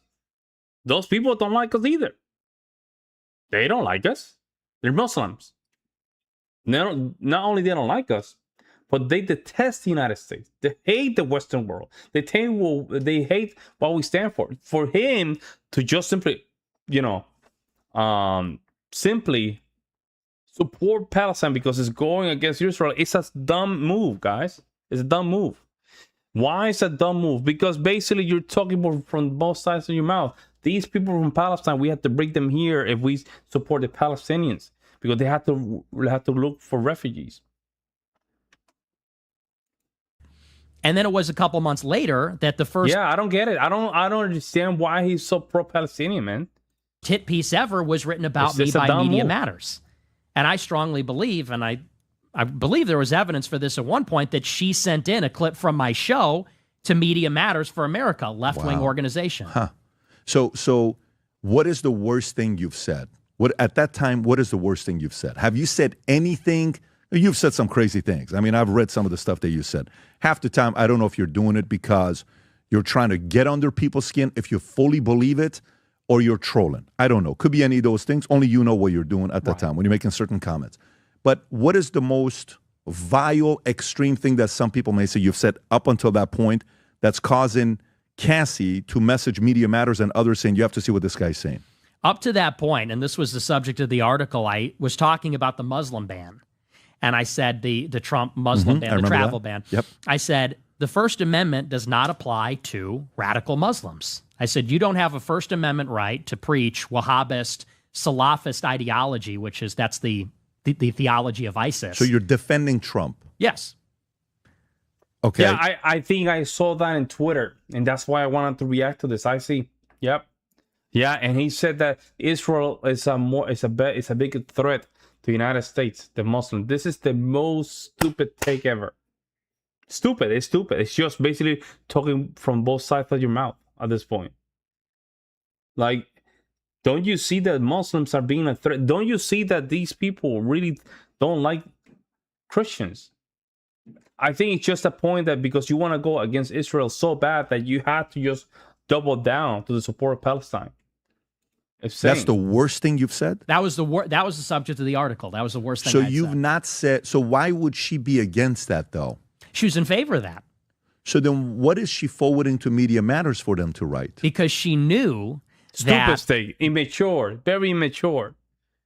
Very mature. This is the point that... listen, sometimes you don't have to take a position. Just shut up and don't take a position. Yeah. Because it's a left-wing... At least with people don't understand, this is me. I understand this later on. At least with the Israel and a lot of these people from the hat, you can just take them down by the system in itself. By the system in itself, it will self-correct. But with the problem with the Muslims, just going to a lot of these areas that we have in Minneapolis, Dearborn, Michigan, in Dallas, Texas. This is a real problem. This is a problem that you can see and you can point. Yeah, and I don't know why he says stuff like that, that they would use to try to get me canceled or banned. It would be negative and press. You know this for a fact that she emailed it? I don't want to put anything. You know for a fact that she's the one that reached out to I heard it secondhand, so I don't know it. So we don't know for a fact. We're just saying you're speculating. She may have done that, but you know that the other person that called you saying for the last 2 weeks, you know that for a fact. Yes, that's firsthand. Absolutely. Okay, fair enough. So this happens. This comes back to you. This time around, are you going, if you went from 0 to 20, are you going 20 to 80 or are you going 20 to 50 now? I would say I was going 20 to 50 at that point. So what's the next move you're making when you start hearing this? Well, when this stuff started to happen, I actually was almost going to get fired. They almost fired me for that hit piece. From the from RSBN. Okay, got it. And the funny thing is, I didn't even want to do the show at that time. I was looking for an off-ramp. I didn't want to do the show. I wanted to kind of move on because I didn't get a lot of viewership. But at that point, they were trying to knock me out. So it made me want to stay in the game. This guy that called you, Nick, who was your boss, the RSBN guy, is he a good guy in your eyes? He's a good guy. So you have a relationship with him till today, or you guys don't talk, but you're saying he's a good guy? I haven't talked to him, but he's a good guy. But he's a good guy. Okay, so this is not a bad guy. This is a level-headed guy. Okay. So now you're sitting there, they're thinking about getting rid of you. You're not getting a lot of eyeballs with their show, the platform that they have. It's not performing as well as you think it was. Mm-hmm. What happens next? So they take the show off the air around May 2017. Then they say, well, our fans, they had like a very small, loyal group of followers on their YouTube channel. They said the fans are demanding we bring your show back. They said, we'll make it work for you. You could do it 3 days a week instead of 5, etc. I said, all right. I said, I'll come back. So I did a show in May 29th. That was my comeback show. What happens later, the next kind of big shoe to drop, a lot of people would think it's Charlottesville, because I did wind up at Charlottesville in August of 17, later that in the summer. Yep. But what a lot of people don't know is that there was a lot of stuff that happened before then, which is that I go to the Leadership Institute for a job training. Leadership Institute, I don't know if you're familiar. No, I'm not. So they're a think tank in D.C. Conservative or not? Very conservative. Okay. Morton Blackwell's a founder, and they create all these conservative activists that go on campus, and they create campus organizations. So many Leadership Institute people will get training from that group, and then they go and start a college Republican chapter, a Turning Point chapter. So who would be a comparable of a Leadership Institute to today? Would TPUSA be a competitor of theirs, or no? They're more like work a together. Hillsdale. Are they? They're very similar to Turning Point. Okay, got it. Okay, so you're going there, and alumni includes folks like James O'Keefe, Mike Pence, Mitch McConnell. It's okay. Conservatives that gone to James O'Keefe. So it's not like it's just people that are maybe some would call rhinos. James O'Keefe is somebody he's pushed against the envelope many times. So you're there, you're thinking about going to that place. What happens next? So I go there for a job training, and I'm thinking about dropping out of college and working for Leadership Institute. I go there for a job training. It's about 2 weeks, and it's in D.C., and you stay there in like a bunk dormitory-style living, and for 2 weeks, it's sort of this like boot camp, and they try to see what you're made of. It's a training to see if you're going to be a field representative where you go across the country for 3 months and set up these campus conservative chapters. And so I go there, and the first day that I'm there, they have everybody go up and down and introduce themselves. And they say, tell us your name, where you're from, and why you're a conservative. First day of a 2-week training. And they call on me, and I say, I'm Nick Fuentes. Yo, Mike Pence was one of the weakest conservatives. And this is what happened. A lot of conservatives, this is what happened. They think that Christians means that you have to be a weak-ass person. This tendency of just being Christian, but at the same time have a very weak approach to things. Like, I don't think people understand that if you really fear God, think about this. If you really fear God, the God that just went to Sodom and Gomorrah and just destroyed those cities, do you think wouldn't you not have fear for that God? Wouldn't you be acting an urgency to a lot of these problems instead of being kumbaya? Like sometimes we have to understand that acting in kumbaya doesn't really mean he had the power to just send the lectures back to the States. Because clearly what happened in 2020 was not okay. If you don't the math and you study some of these, I'm not going to say too much, but in different countries, even in the United States in the last, let's say 100 years, the math doesn't make sense. And plus, you also have that pandemic. All of a sudden, people they're afraid to go out to vote. But all of a sudden, we had the most participated election in all history of the United States. Like even common sense had to kick in. But again, is it common sense or people were okay with what happened? That's the thing. I said, and I'm a conservative because our country is becoming unrecognizable. And he trashed Trump afterward. Yeah, that's how you know. That's how you know the Christian stuff is just to play for the cameras. Because what really matters about Christians is just go with the truth. And how is it they also like to use the Constitution always against the American people? Because when it comes down to just really apply the Constitution, what it means They don't do it. A good example of this is California, how California just passed these laws that just goes against, the ownership of private property, meaning passing a law that if you steal something, and we don't charge you. If you steal something is under $1,000, that's clearly a violation of the Fourth Amendment. You don't see anybody. Where's the Constitution really protecting these people in California? Where is it? When the Constitution is going to kick in and protect these people?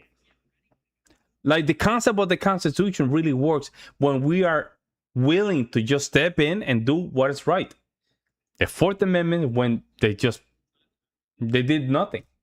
The Constitution didn't do nothing. So him not really sending the electors back to the state, he actually, if you want to give the argument, he actually went against the Constitution. I said, France is no longer France. Paris is no longer Paris. America is no longer America. Mass migration is changing what America is. I said, and I want to conserve what America historically has always been. White country. Now, the first day that I say that, it turns out the instructor is a Lebanese immigrant. She hates the statement. She takes my application and throws it in the garbage. But she doesn't tell me that. So I'm there for the whole 2 weeks, but I'm already disqualified. Christian, Jewish, Muslim, she's a Christian? I assume she was Christian. Lebanese immigrant. Right. Okay. You remember that person's name? Or I don't remember her name. Okay. But how do you know she did that? Because I had a friend that worked the training. He was Polish Catholic, very hard right, and he told me that's exactly what happened. Okay. Do you know why? Why she canceled because she took offense that I said something against immigration. Hi, I'm Nick Fuentes. If you want to text me or call me or ask me a question, you can find me on Minect. Okay, so now we're going to comments you made about immigration, which is more nationalism, pro-America. I want to protect it. I don't want America to be a majority minority by 2030s. Right. I want us to keep our identity that we have. Okay, so she's offended by that. So now you can't go here. Well, it gets better. So that's day number one. Why are you a conservative? Because immigration's changing the country. She hates it, disqualifies me. Now, I'm still there for 2 weeks trying to get a job that I'm never going to get. And this is what you start thinking about, right? Like, where's the Constitution? Where's the protection of the Fourth Amendment? Where is that? When is this going to kick in? And this is where the passive approach of conservatives have really ruined the country. At some point, kinetic approach is going to happen, because you cannot keep doing that. Happens to be now another guy just deleted a couple. He wanted to delete a couple ICE agents, but happens to be the illegal immigrants got deleted. When is this thing is going to really kick in? When the Constitution is going to really kick in? The Constitution is simply is as strong as we allow it to be strong. Otherwise, none of this really makes sense. She already threw my application away. Well, the final day. It does. And also, we have to just talk about females in politics and weak men, especially females. They tend to be more inclined to just be very weak in law and order, because naturally they cannot do that. And also, females tend to go through life protected, right, and not avoid. So they are protected, therefore they have no notion of danger. People always complain to me why they can't shop in person anymore. It's like, hey, you gotta crack down on retail theft and not make crime okay. Yeah, that's what it is. Best part. Final day of the training, we all the applicants had become kind of like a tight-knit group. We're all friends. We're literally living together. So we're sleeping in the same dormitory. We're doing these 10-hour job trainings every day. It's the last day. We already found out who's going to get the job and who isn't. I know I'm not getting the job. And so it's like 3 a.m., our last day. We're all in the common area just hanging out. Late at night, we're talking about politics. And at that point, they realized I was a pretty far-right guy. I was maybe more far-right than anybody there. And we're all talking about politics. And it comes up, we're talking about interracial relationships and marriage. And I said, well, I'm not in favor of interracial marriages. That's against my values. I want to have a white wife. I want to have white kids. That's important to me. Now, there was a girl who was in the group. Her name was Emily Faulkner. Now she's like a big pro-life activist. Yeah, and I think it's that mom issue kind of It's a mom and son kind of complex, I think. Yeah, they do that. And then also, Tiffany Hinier, another example of just female corruption. And you know what's interesting about this, Matt? And I debated this, but I mentioned this to my wife for her to understand it. Female in politics committing corruption or bad habits, right, is something that men would not comprehend. We don't know how to deal with. Because usually we hold men accountable for that rather quickly. But for females in those positions, we don't know how to approach. We clearly don't know how to approach this. She's married. But at that time, she was in this little group. She pulls out her phone and she starts secretly recording me. She doesn't say anything, but she pulls out her phone, hits record, and she says, so wait a second. She goes, you're saying that if I have sex with a black person, that's the same as having sex with a dog? I said, no, I'm not saying that. I said, but I think race mixing is immoral. I said, I think they'd both be immoral. She takes that clip, along with clips of other things I said. She sends it to Cassie Dillon, because she knew and apparently was friends with Cassie, unbeknownst to me. Cassie Dillon sends it to a group called Reagan Battalion, and they post that all over Twitter. And it blows up on Twitter, and now I am like officially being canceled because of this secret recording taken at this Leadership Institute. That's crazy. That is so wrong, man. Think about what we are today. Think about the conversation that we're having right now in YouTube, and we're not getting canceled. But back then, that's crazy. Yeah, logos and heroes. Yep. It's a clear distinction. And I'm telling you, I'm a conservative as you can get. If the next Republican candidate put a female vice president, I'm not giving them my vote. Let the Democrats. I might as well just allow the Democrats win. Pam Bondi, look at this. Pam Bondi is a good representation of what I'm talking about. Look at how lazy she is. Look at how uncareful she is. Look at how she's I don't know how to say it, but she's one of these people that you don't want to be around. There's no urgency. She's there just to be in front of the camera. She's very weak, and she's supposed to be a Republican. I don't like her. Are you public to see? It is. Is it? How bad is the video? Is it appropriate to just show? You can pull it up, yeah. Rob, can you pull it up? I'm actually curious on how bad the video is. Isn't she a single mom too? It's on YouTube. What should he put? I don't know. If you pull it up on... I think so, right? She's a single mom too. Like, it's a funny search query. That's not it. So I don't know where you could find it. Rob, you look forward. We'll continue conversation. If you find it, we'll come back to you. Okay. So she sends it. The Reagan Battalion posted all over X. At this point, if you had 1,000 followers when Ben retweeted you, where are you at now when this happens? So I must have been at maybe 4,000 followers. Okay. So you're still not somebody that has been, you got 100,000 followers. You're not at that level yet. Right. Okay. So it's interesting that you're getting under so many people's skin, even though you're not yet that influential. You may be amongst your circle because people probably know you're going to be somebody, you're going to be a player, but in the public eye, they don't know you yet. So they're trying to defame you early on. Yes. Is that a pretty good description? Yeah, they were trying to throttle me in the clip. So that happens. Amy Faulkner sends this to Cassie. Cassie then sends it to Reagan Battalion. Reagan Battalion posts it, and now you're saying... You got it right, Matt. She liked the fake talk tough, and then either do nothing or make mistake and enforce errors. Yeah, that's exactly that. Thank you so much. Those are the correct words. She's all about this fake talk tough, right? And do nothing. It's basically just let time pass by, but I'm tougher. Single mom, not sure. What's rumor she's a Scientologist, but I'm not sure 100% on that. Trump should have put it there like a white shark, man. He should have put out a shark guy, man. Pam Bondi's not it. She's not it. She's just here to just be in front of the camera and just appear to be tough. Outside of that, nah.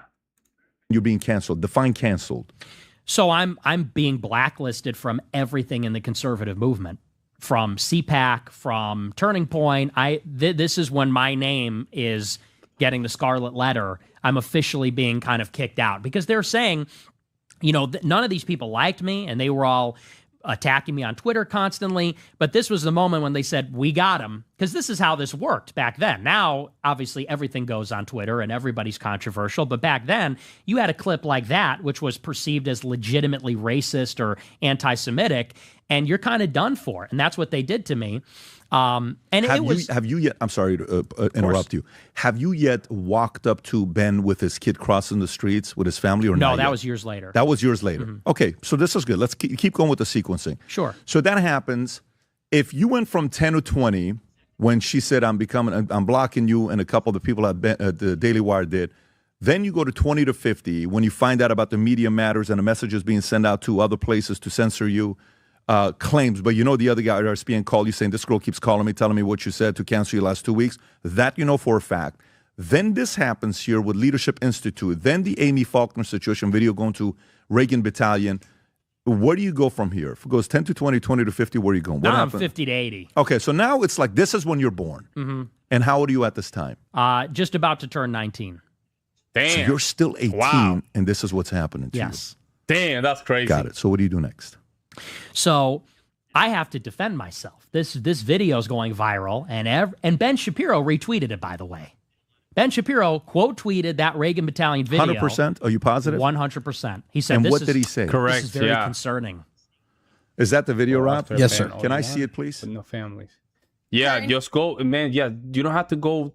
You don't have to go after the family. Just keep it one-on-one. Yeah, be a man and keep it one-on-one. Your daily existence by Jews. I told you yes, absolutely. You laugh at it like. How so? Can you? Would you say that me having sex with my dog is the same thing as me having sex with a black man? No. Wow. But they would both be degenerate. Oh, damn, that's crazy. I ain't gonna lie. That's a crazy statement. That's a crazy statement. I don't lie. That's crazy. This. That's a young man crazy statement kind of a thing. You know what I'm saying? A little bit, that's a little bit harsh. Yo, this is crazy, bro. I remember that video. I remember that. That was that they wanted to take him down, but there's a lot of things out there that a lot of people say is certain females that have been with certain guys that tend to lower their values in a sexual marketplace. That's all I'm gonna say. But look at him. Wow, bro. That's like, whoa.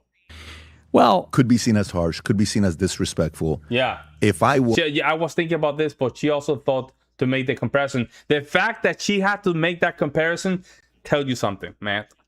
I'm gonna leave it there. An African American, I would be very annoyed, upset, frustrated, angry with you, and somebody could say that is racist. And the average person, and I'm just talking to you, I'm trying to be really hearing you out. I don't have any gotcha stuff for you here. It's gonna be a very easy interview as we're going through. That's kind of racist. I agree. Okay. But hey, shout out to Nick. Shout out to Nick. Respect for Nick. He admitted that he owned that statement. That is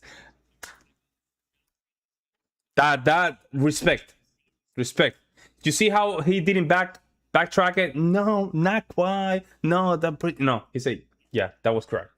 That's racist. Now let me just give you my position on this. Let's remember the context. First of all, you saw that. That's a 3-second clip. Mm-hmm. 3-second clip, and you can't even see 80% of the screen. For sure. Because it's being hidden. Now, you and I both know the way that we talk on a show like this is very, it's like anything. Yeah, you got to know your audience.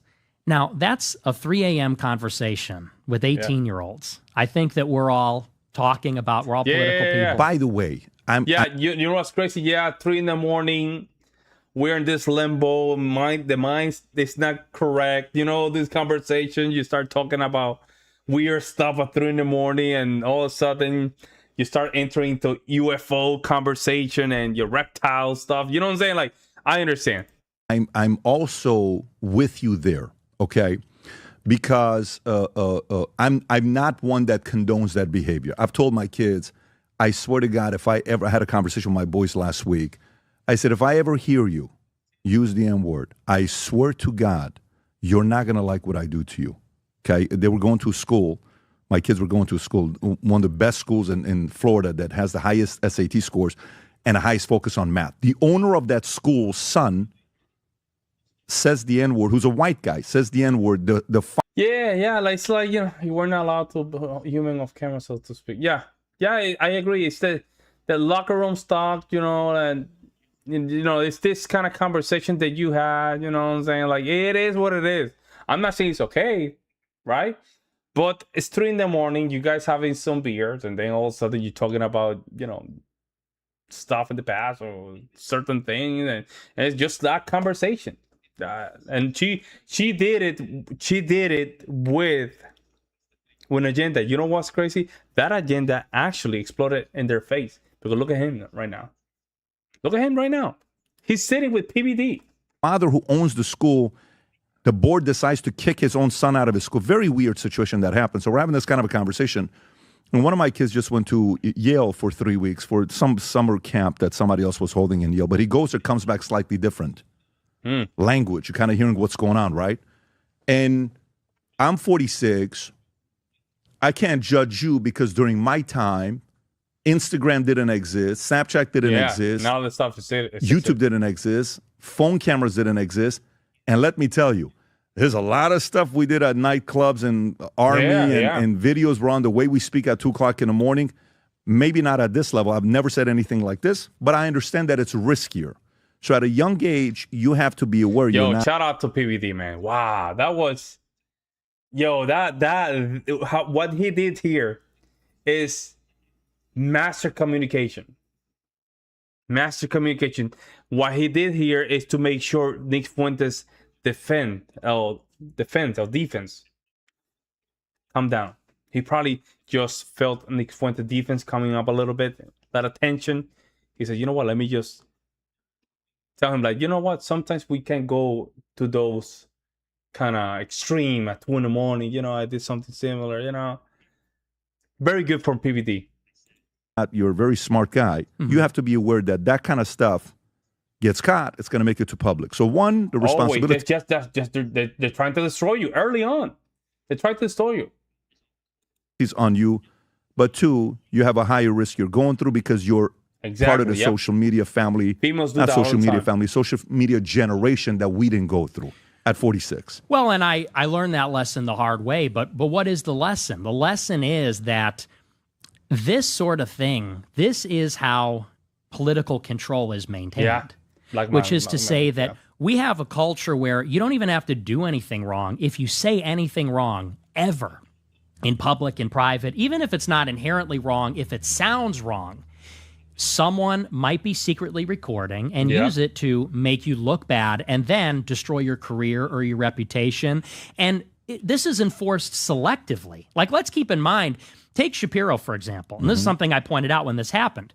When Shapiro was 18 or 19 years old, he wrote an article on Town Hall which said that population transfer is not a dirty word. In other words, meaning we need to take all of the Palestinians and kick them out of Israel. He's advocating for ethnic cleansing on his Town Hall blog. Now, you could say whatever you want about that. Population transfer? Yeah, transfer is not a dirty word. Does that mean ethnic cleansing? That's what the article defends, yes. Can you pull it up? I'm curious because I want to be fair. So is he saying moving them from there to a different place? They do that, yeah, they do it. Yes. Like you can go to, all right, so raise your hand, Ben Shapiro, August 2003, which is 22 years ago. Raise your hand if you have shocked at breakdown of so-called Middle East roadmap. If you're raising your hand, give yourself a nice hard slap across the chops. Maybe that will make you wake up from your reverie of self-education. The roadmap was doomed from the start. The Arab Rob, I can't see it. Enmity of Jews and the state Israel, no peace. The time for half-measured has passed. Bulldozing house of homicide bombers is useless. Instituting ongoing curfews, users roadblocks, touch fences, meaning negotiations. Some have rightly suggested that Israel be allowed. I love how PBD always read. And somehow, he always read like that. To decapitate the terrorist leadership of. Some have rightly suggested that Israel be allowed to decapitate the terrorist leadership of Palestinian Authority. Damn. Okay, so rightly meaning they're in the right to suggest that Israel should be allowed to decapitate is what? I mean, killing is the easiest way to put it, but decapitate, doesn't that... It could be, decapitate could be metaphorically used as eliminating threat or displacement of the threat, or it could be literally like decapitating, like, cutting something. Mean to... what is the actual definition of decapitate? They mean kill the leadership. Kill the leadership. But if you scroll down, the basis of the article is when he says transfer, he's saying population transfer. In other words, saying this should not be stigmatized. Where do you see population transfer? That's the title of the article. Is transfer is not a dirty word.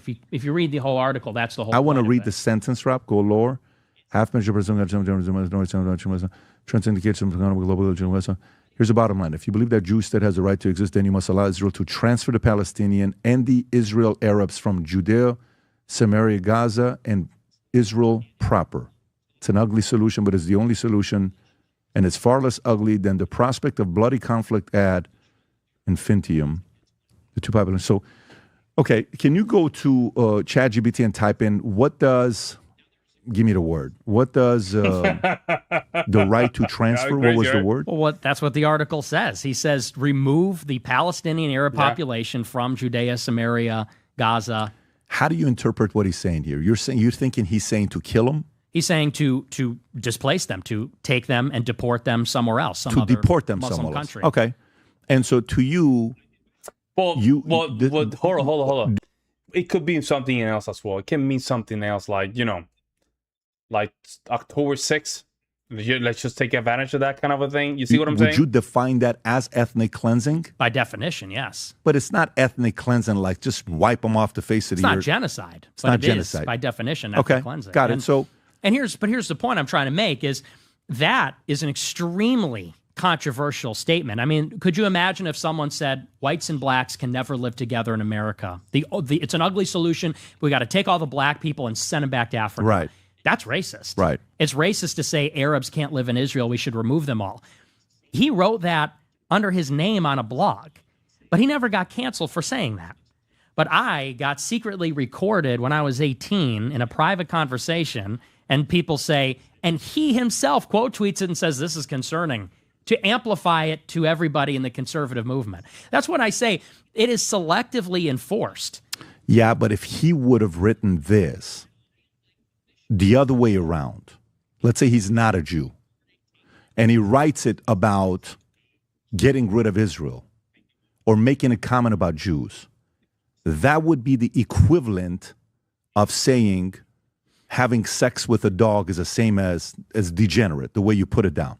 To me, that would be the equivalent, not this. And the reason why I say that is because in 2003, who's the president in 2003? It's not Obama. Is it Clinton? Is it Bush? It's Bush. Okay.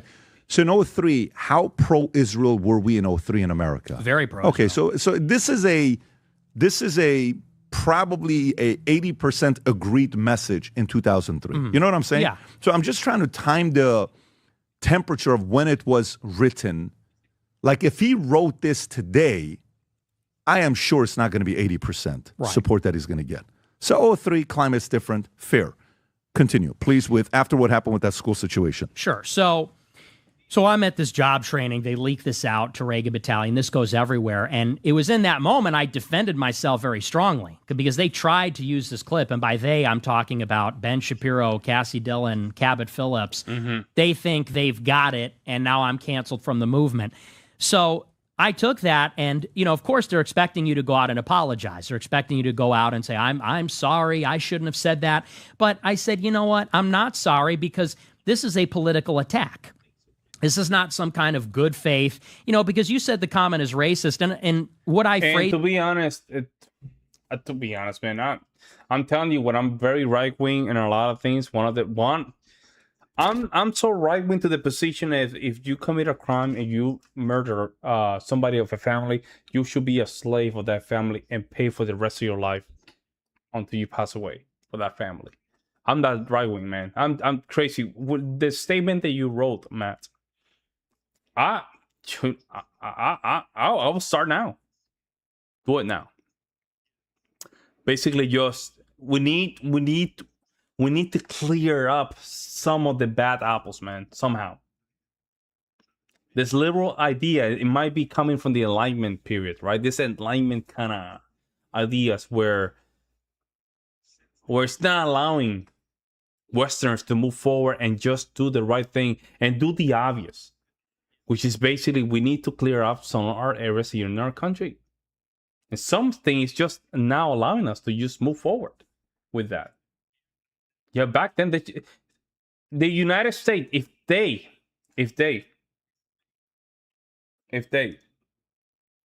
sent some of those people back after post-war Civil War, that is post-Civil War, let's just get some of these former slaves. Let's just give them a couple money, send them back to Africa, right? And let them just be rebuilt and just go back to where they came from.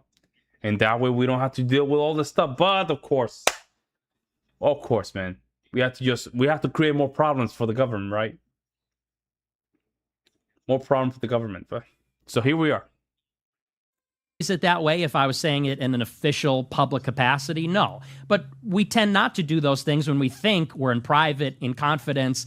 You kind of understand that there's some discretion there. And that's not to say that I'm, thought I could get away with it, but we don't speak in a lawyerly way when we're among friends. Do you believe that? You don't believe that, though.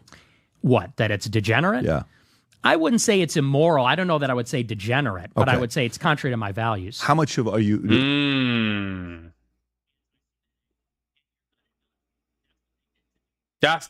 True. True, especially with Detroit. Yeah.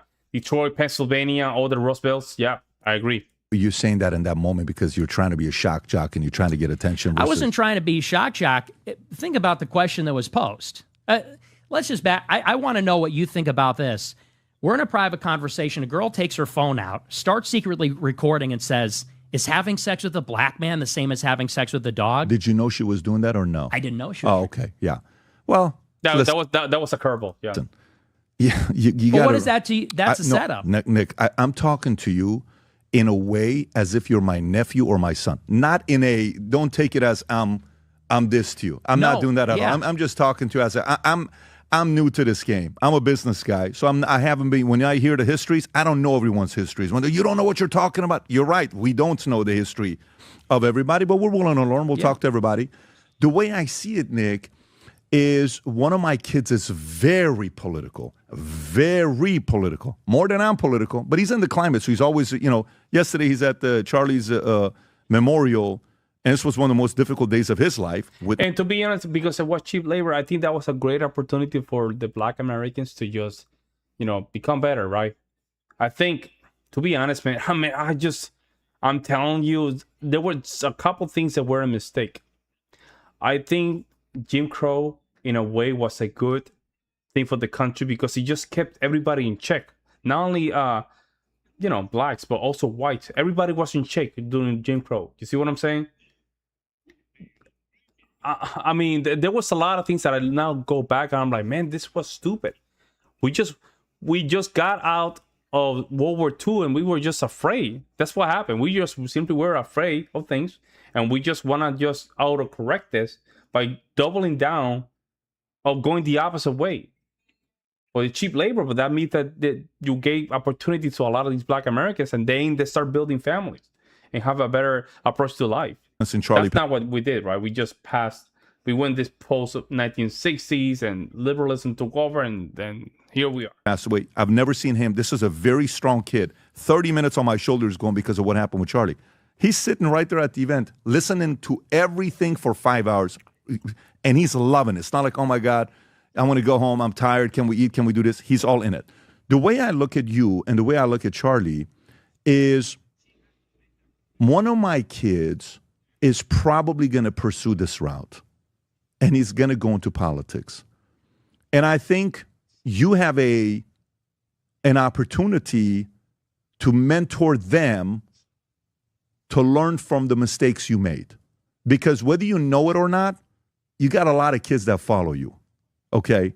More than they follow me. There's more 13-year-olds following you than they're following me. This is not sarcasm. It's not a shot. Just the truth, right? Just like you were following maybe somebody and looking up at them.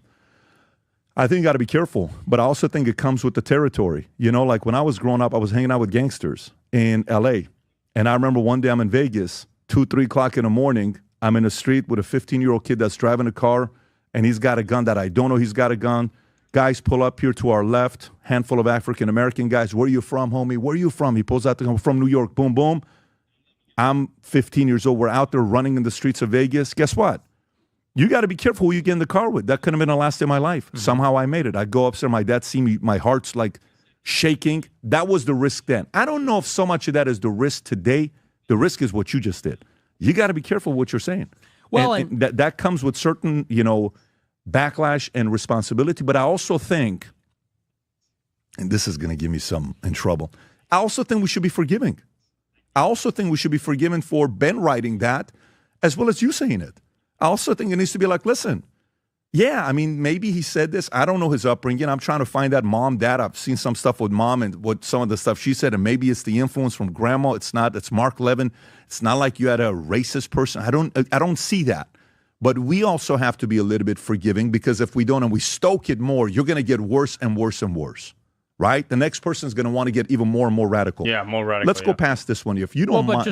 I just want to say one thing, please, if I can, because I hear you and I agree with you, and I try to tell my followers now, I shake my head when my followers are trying to be edgy or edgelording, trolling, whatever. I totally agree, and I try to be a better role model now. And in politics, you do got to be careful what you say, because you're right. Everybody's always watching. The only reason I say that is to kind of paint a picture from my entire 18th year on Earth. I'm an 18-year-old college freshman. It's not like I was out here being problematic, being hateful, being a monster. It's that a decision was made that I had the wrong views. And because I had the wrong views, there was a basically ceaseless political attack, which is, I make a tweet about the double standard on Israel, and Shapiro's amplifying that. I have a show and someone's calling my boss saying, get this guy fired. Maybe they're collaborating with the left to get me fired. Up to and including strangers that I don't even really know are secretly recording me, setting me up. The point is, they made a decision, this guy's got to go, and they said, we're going to use in a careless remark to take the guy out. So, people see, here's a guy that said a bad thing. I don't support that. And I'm not saying you do. I'm just explaining that's the side that a lot of people don't see. They see the bad remark. They don't see the calculation. And that's why I'm having these questions with you. And by the way, that. I wish this podcast existed, because I don't know if there's one where someone's asking you for people to know, how did you become the way you became? Exactly. That's why I wanted to take this approach with you. But let me go here and hold you accountable a little bit. And again, feel free to push back. I'm comfortable with it. You're 27. You're no longer 18. True. So when you go a week ago and you're like, you don't need to do it. Here's why you don't need to do it. Drop in the N-word. Some of the words that you drop. I don't mind the F word, shit and all this stuff. I drop it all the time. I try not to drop it on camera, but I'm also not sitting here telling you I walk on water. And I say all the words, and I listen to hardcore hip-hop. I listened to a lot of hardcore hip-hop growing up. That was my taste of music. I don't know if it was yours. It was for me. For a person who knows how to communicate as well as you do, when you use those words, you get an average person to question your intelligence. And you don't need to do that. You're above that. You're so talented. Why go there? Now, if you tell me, Pat, I'm just doing it because I don't want anybody like you to tell me that I can shut up because I've gone through them. Fair, fine. You want to do that. I would just say, I want to show you something. Rob, can you pull up you ever read the book Power versus Force? No. Okay. So this book, Power versus Force, I read it like 23 years ago. I was 23 years old when I read it. Yeah, it had a very, very big impact on my life. The guy breaks it down on what types of leaders eventually get to a certain level of consciousness that they gain power naturally and they truly become a positive force to the world. Like, I believe Charlie's a positive force to the world. To me, I had, believe it or not, Charlie at #1 spot. He's my #1 draft pick. If I'm building a super team, he's my #1 guy. Yeah, no one was above Charlie. And there's a lot of guys, okay? No one. I respect all of them. I think they're very capable. But I thought Charlie was unique because of one specific reason. In this thing, he explains where if you look at all the way to, you see the third row where it says level? Mm-hmm. So go all the way down to the level. You see where it says shame? Mm-hmm. So shame. Like, I have relatives who are driven by shame. they're so tough to be around. They're living a tough life. That's not you. Guilt. I can't believe what I did 10 years ago, and they keep reliving this guilt. It's not you. Apathy. It's not you. Grief. That's not you. Fear. I don't think that's you. Desire. I don't know if that's you. Anger, pride, maybe. I was probably a fear, desire, women, and I was the one that wasn't as disciplined as you. I was very undisciplined when it came down to women. I just couldn't stop it. That was my vice. It wasn't video games. It wasn't porn. It wasn't gambling. It was women. So then you go to anger, pride, right? Pride. Screw you. You know what I'm talking. Okay. You must take a Matt. What? Do you see Matt saying? Did you see his rant about Candace, where he was saying she would be stealing frozen meat in the grocery store if Turning Point hadn't found her? Was another crazy rant of his that was funny. I'm not surprised though. Listen, when it comes down to Candace Owens, I think she's doing too much. I think personally, this is my opinion, I think she's trying to make this situation about her. And I have my theories why is that the case. I think she's trying somehow to make this about her. That's what I'm thinking about. And it's true, Turning Point really helped her. You cannot deny that. Why cannot we simply go to humility? She's a Christian. She's a Catholic. Restrain yourself. Be humble. Detach yourself from the situation. Be in a position where you can just first reflect and then start doing all this conspiracy thing. But you just want to do conspiracy since day one. And I think that lacks discipline, guys. Okay, no problem. Then comes courage. That's the first level of consciousness where you're entering. That's true. Turning Point and Charlie Kirk really gave her a lot of exposure, a lot of it. And you have it. You have the courage to share with. There's a lot of risk. And in also sharing your her inability to just finish with somebody, right? Finish with the show, or just be apart from somebody and just say, you know what, thank you so much. For Daily Wire situation, it's a good example. Hey, instead of saying, you know what, Daily Wire, thank you so much for everything. Have a great time. They gave me a great opportunity. We just, parting different ways for thank you so much for the opportunity. Instead of doing that, she had to go to, be the main character of the movie. Yeah, she just wanted attention. But then you go to neutrality, and then you have, which is, let me hear both sides out. And let me see what's going on. Then you're willing to speak to everybody. I actually think you're willing to speak to anybody. I wouldn't say you're not willing to speak to anybody. And then you got acceptance that we're different. And then you got reason. And then you got love. I actually believe Charlie was at reason and love. And I don't think anybody else in the movement is at reason and love. I don't think anybody else. This is my opinion, what I process this.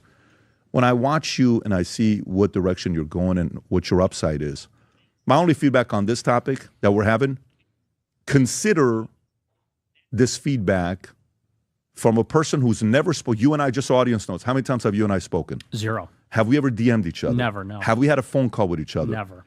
By the way, I think this is very important for the audience to know this. The guy paid for his own flight. We pay for your flight to come down here. We pay for your driver. We pay for your hotel. Didn't let do that. I actually respect that. That was your way of saying, hey, I don't want anybody to say this. I just came here. Whether it's because of safety reason, whatever, I respect all of it. The fact that he did that. And I think the audience needs to do that. Know that because they need to know where your character lies.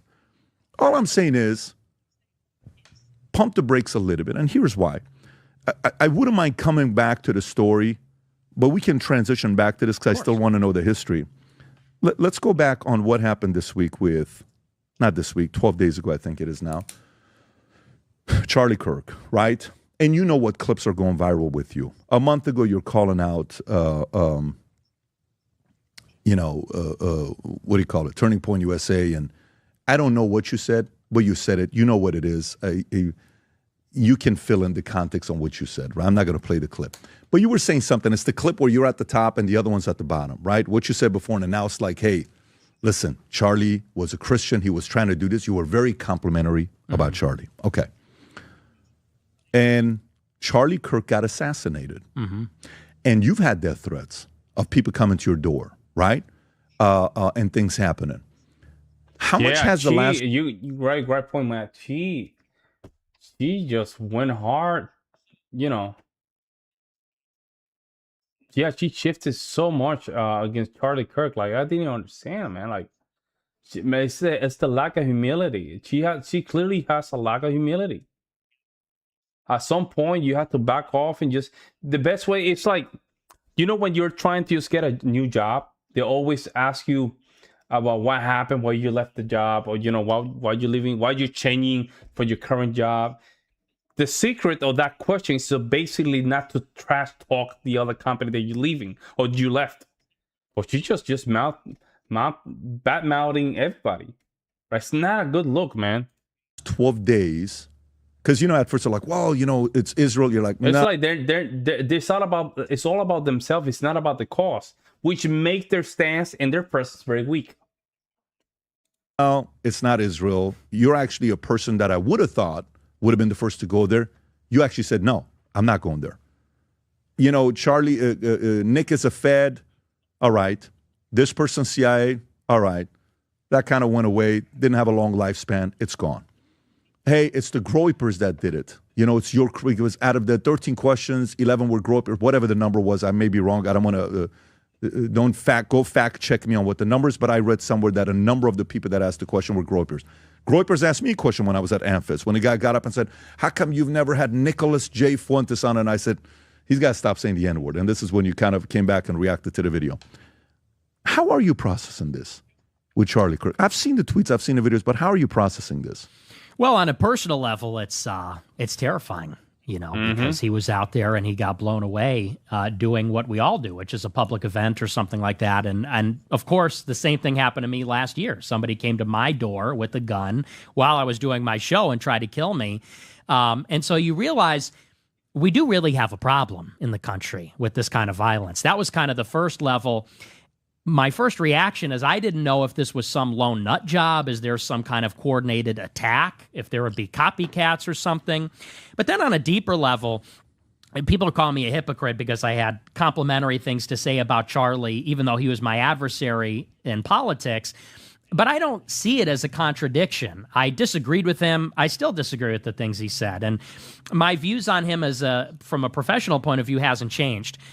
What I have processed is the reaction to the killing from all of his fans and from people. You see that millions of people were touched by his activism. And I looked at his activism in a very one-dimensional way, which is that he's pro-Trump, he's pro-Republican, he's pushing the talking points. We would call it Talking Points USA. That was kind of the joke. TPUSA Talking Points. Right, Talking Points. You know, his job is to go out there and sell, you know, the party. But seeing the outpouring of support, I mean, I saw a lot of young people that were emotional. Young men, young women going to the vigils and actually distraught. And I think they were distraught, one, because it was so evil what was done to him. To see that kind of violence was really upsetting. But also I think people were touched because Charlie Kirk, it does put things in perspective when a person dies. I don't believe he was a bad man. I disagreed with him. I didn't like his politics. But what I have come to respect about him is that he was a very hard worker. He was kind. You notice that. Who you're talking about, Matt? When he talked to people he didn't like or disagreed with. He was open to other people. He changed his mind, even when he dealt with me. And he was never particularly nice to me, let's just say. But he was to a lot of people. And maybe more than anything, the thing that touched people the most was his testimony of his faith, that he believed in God. And, you know, I didn't like what he advocated for politics, but what he advocated for Christianity. That's the part that people are going to remember him for. That's the part that people, when they think Charlie Kirk, they don't think of the Republican debate bro. They think about a guy that was preaching marriage, values, you know, decent Christian values. Christ himself and his sacrifice on the cross. He was Protestant, I'm Catholic.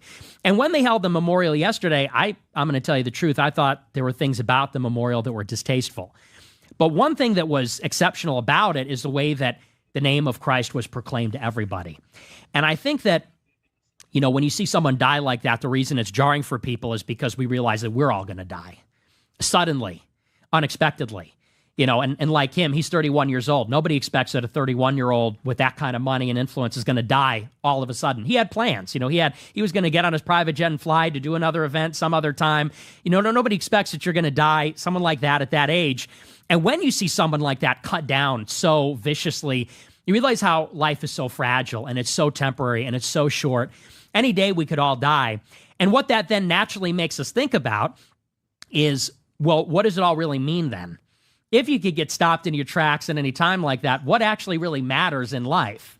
And what mattered about Charlie, when you see in the end, is it's not actually the times when he was maybe taking the piss and saying, what is a woman? It's the times when he was sincerely professing his faith, talking about moral virtues and the moral virtues that he lived in his deeds. And so to me, I guess it was a change in perspective, kind of realizing everybody asks the same question, how will I be remembered?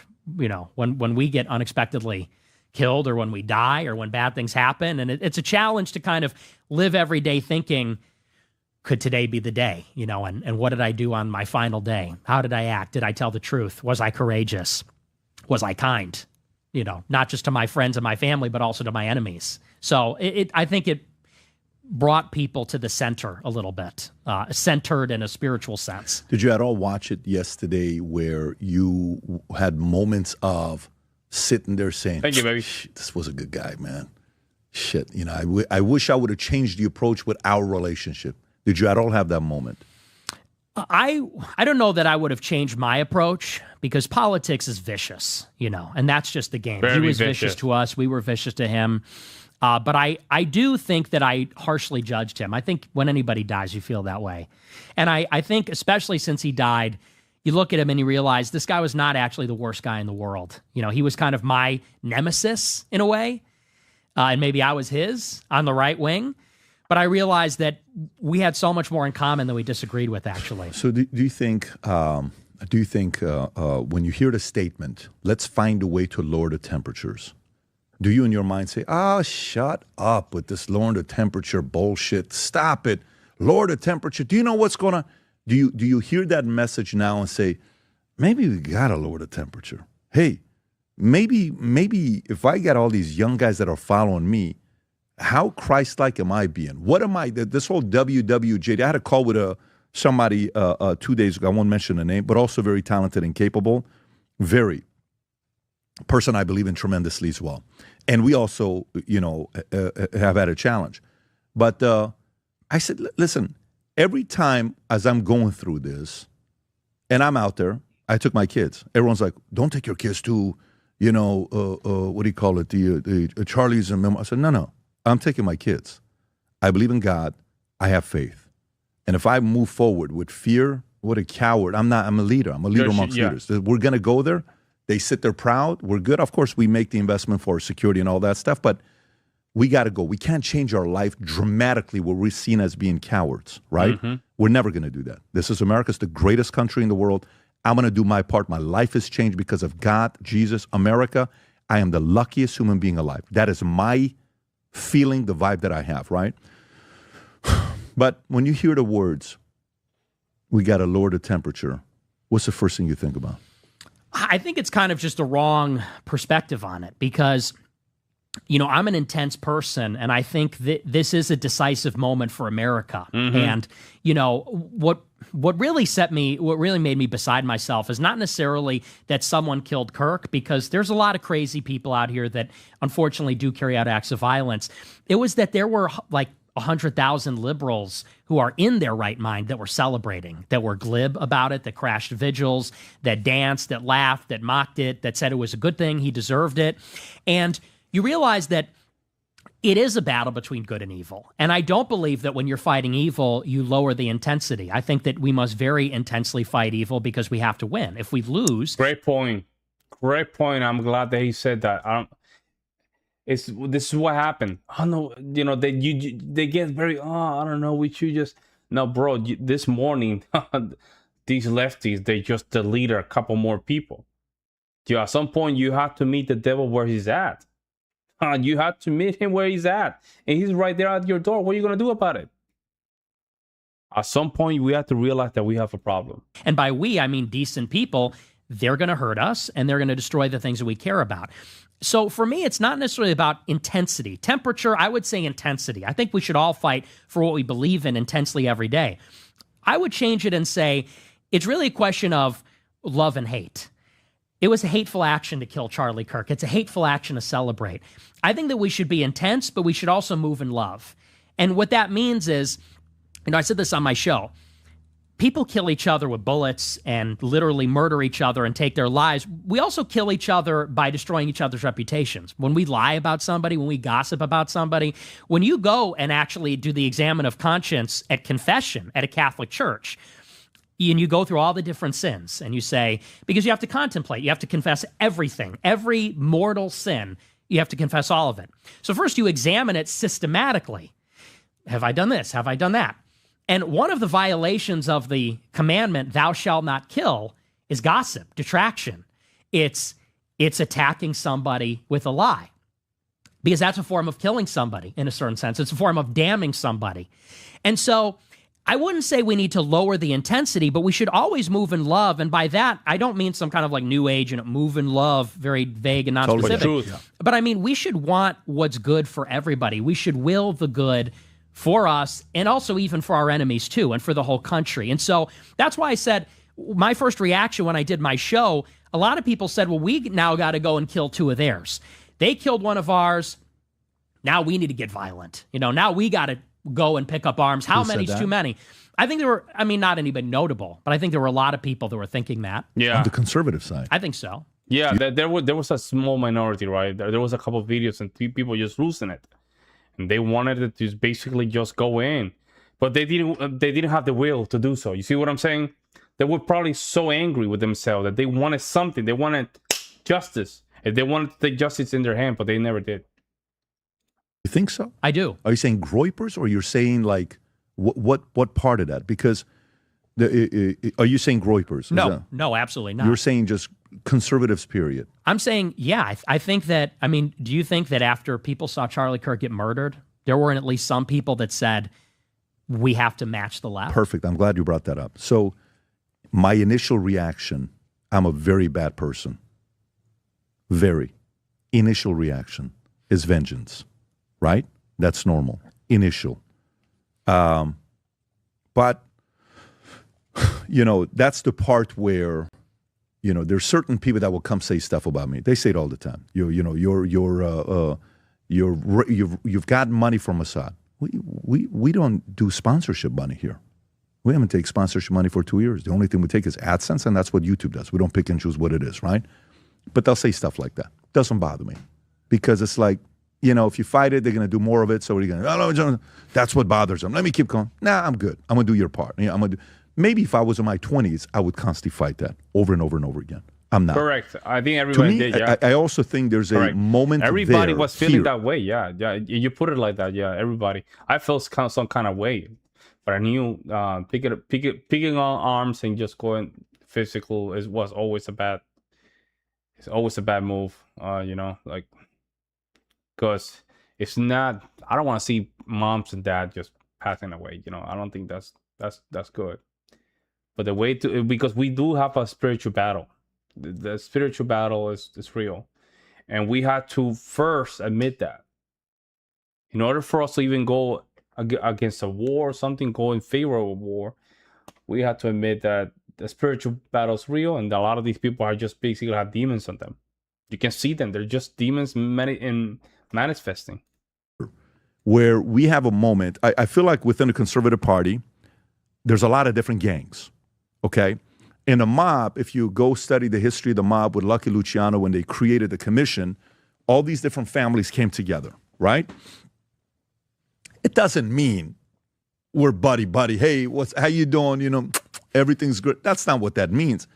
It just means, listen, at the end of the day, maybe the enemy isn't who we think the enemy is, okay? Maybe you and Charlie, 90%, I don't know, 80, 90%, you were on the same page. Is it worth us getting this nasty over the 10%? I don't know. I don't know. I feel we're at an era right now that I think all the voices matter. And I think, like, I don't know what your aspirations are long term. Do you have any aspirations to run for office one day? Potentially. Okay, potentially. Do you think Charlie was going to one day run for office? Absolutely. Absolutely. And I said that all the time. I think you probably have some plans of one day running. They showed me a clip when he said, I want 100,000 people that are making money, low-key, underground, nobody knows, where you're kind of breaking that down. Okay, great. So you want to run for office one day. Great. You have your own certain ideas, philosophies that you want to go. But I think that this next part, as we go through it, this is an MLK moment. This was the MLK of Republicans and conservatives, even though Martin Luther King was a Republican and his wife called Nixon to get some help. Yeah, and you know what's crazy? There's videos about preachers, man, in Canada.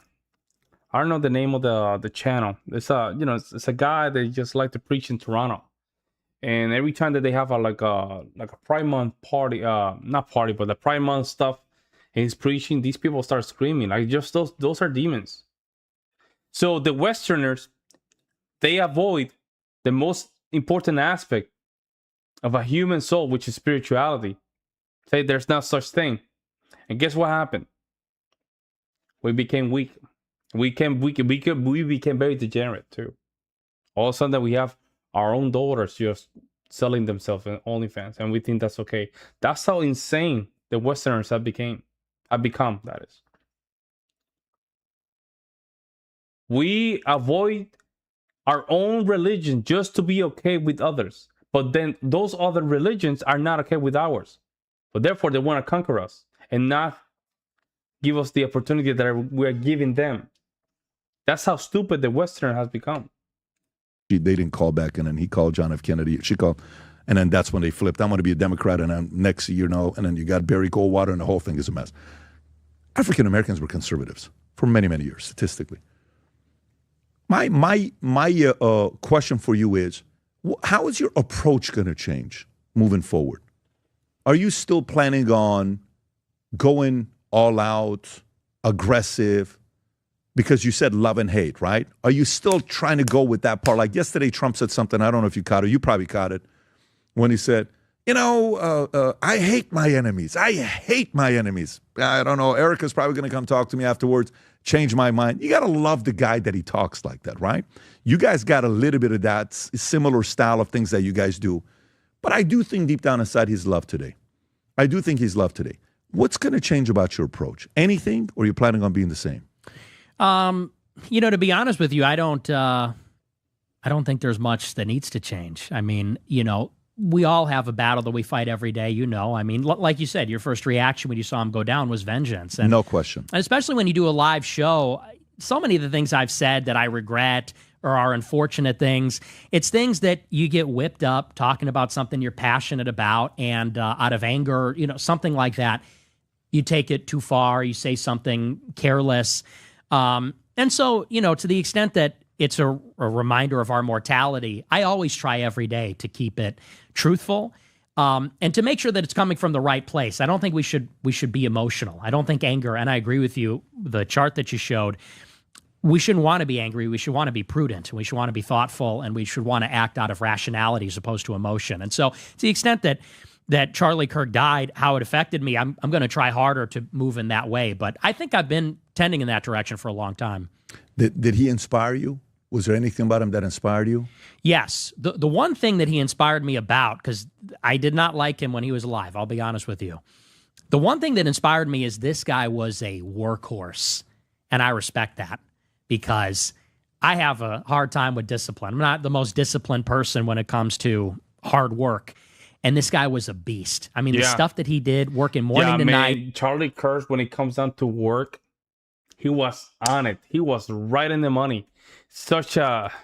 You got to think he did a 3-hour show every day, wrote books. Then he went home and managed Turning Point. Then he went and flew out and did 100 campus events. Yeah. That's just like him and Trump. They have that Protestant work ethic.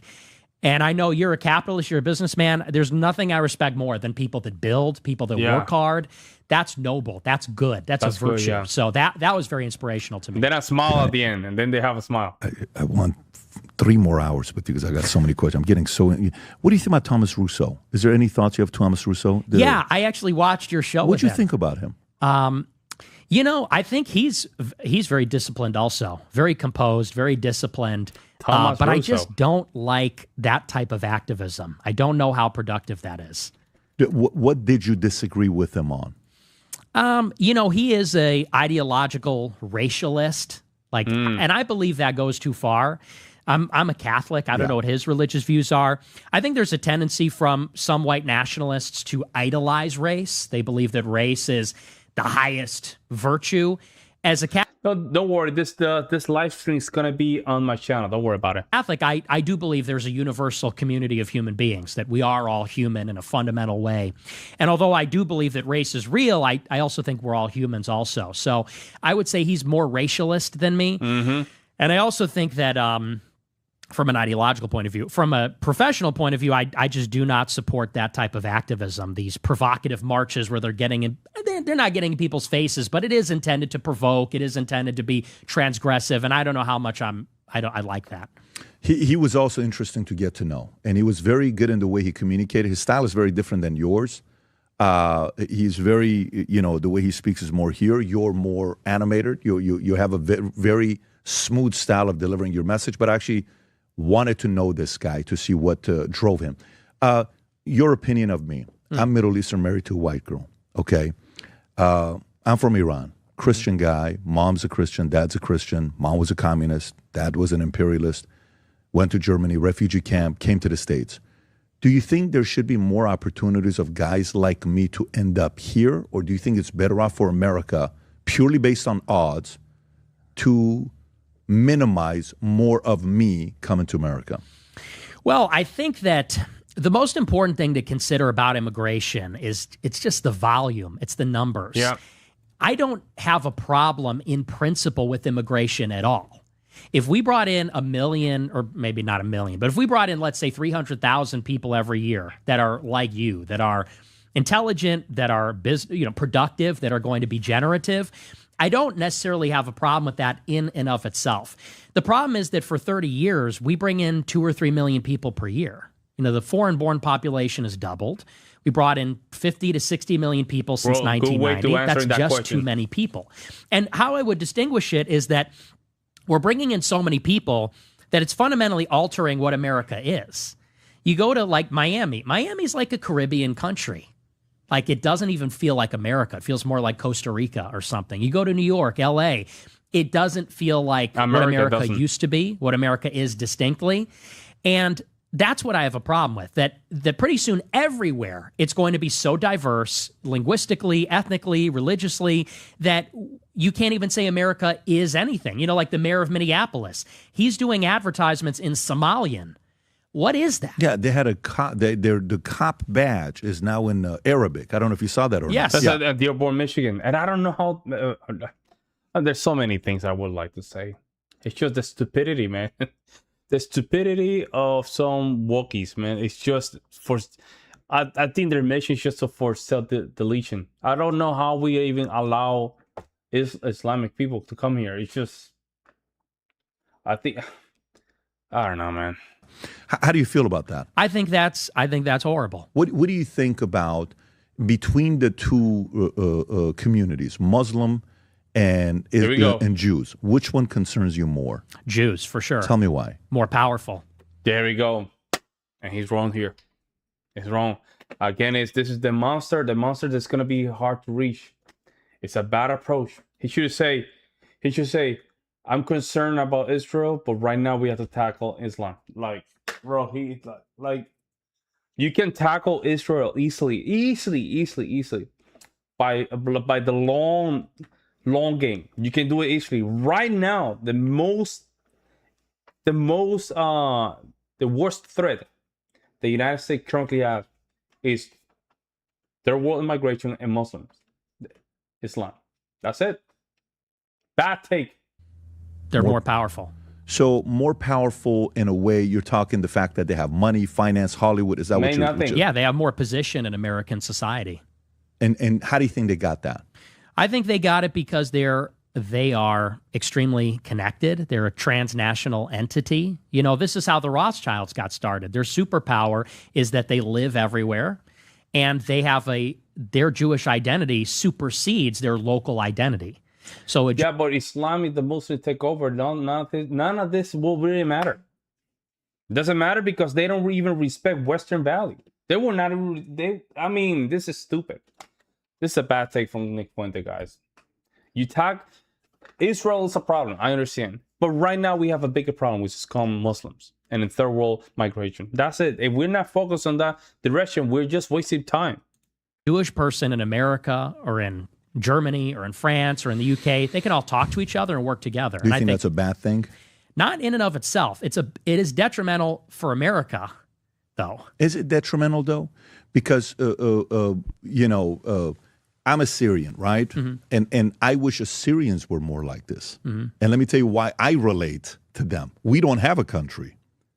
Assyrians used to have a country. We used to be the first warriors. We were written about in the Bible. You read it all over the place.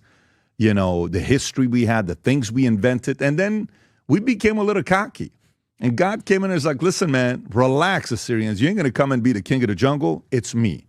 And you hear the stories about that they built the tower to go all the way to the top because we are Syrians and, and then we failed. It's like, no, look at you now. No one knows who Syrians are. You don't even have a country, right? We know the land in Iraq or wherever you are. You don't have it anymore.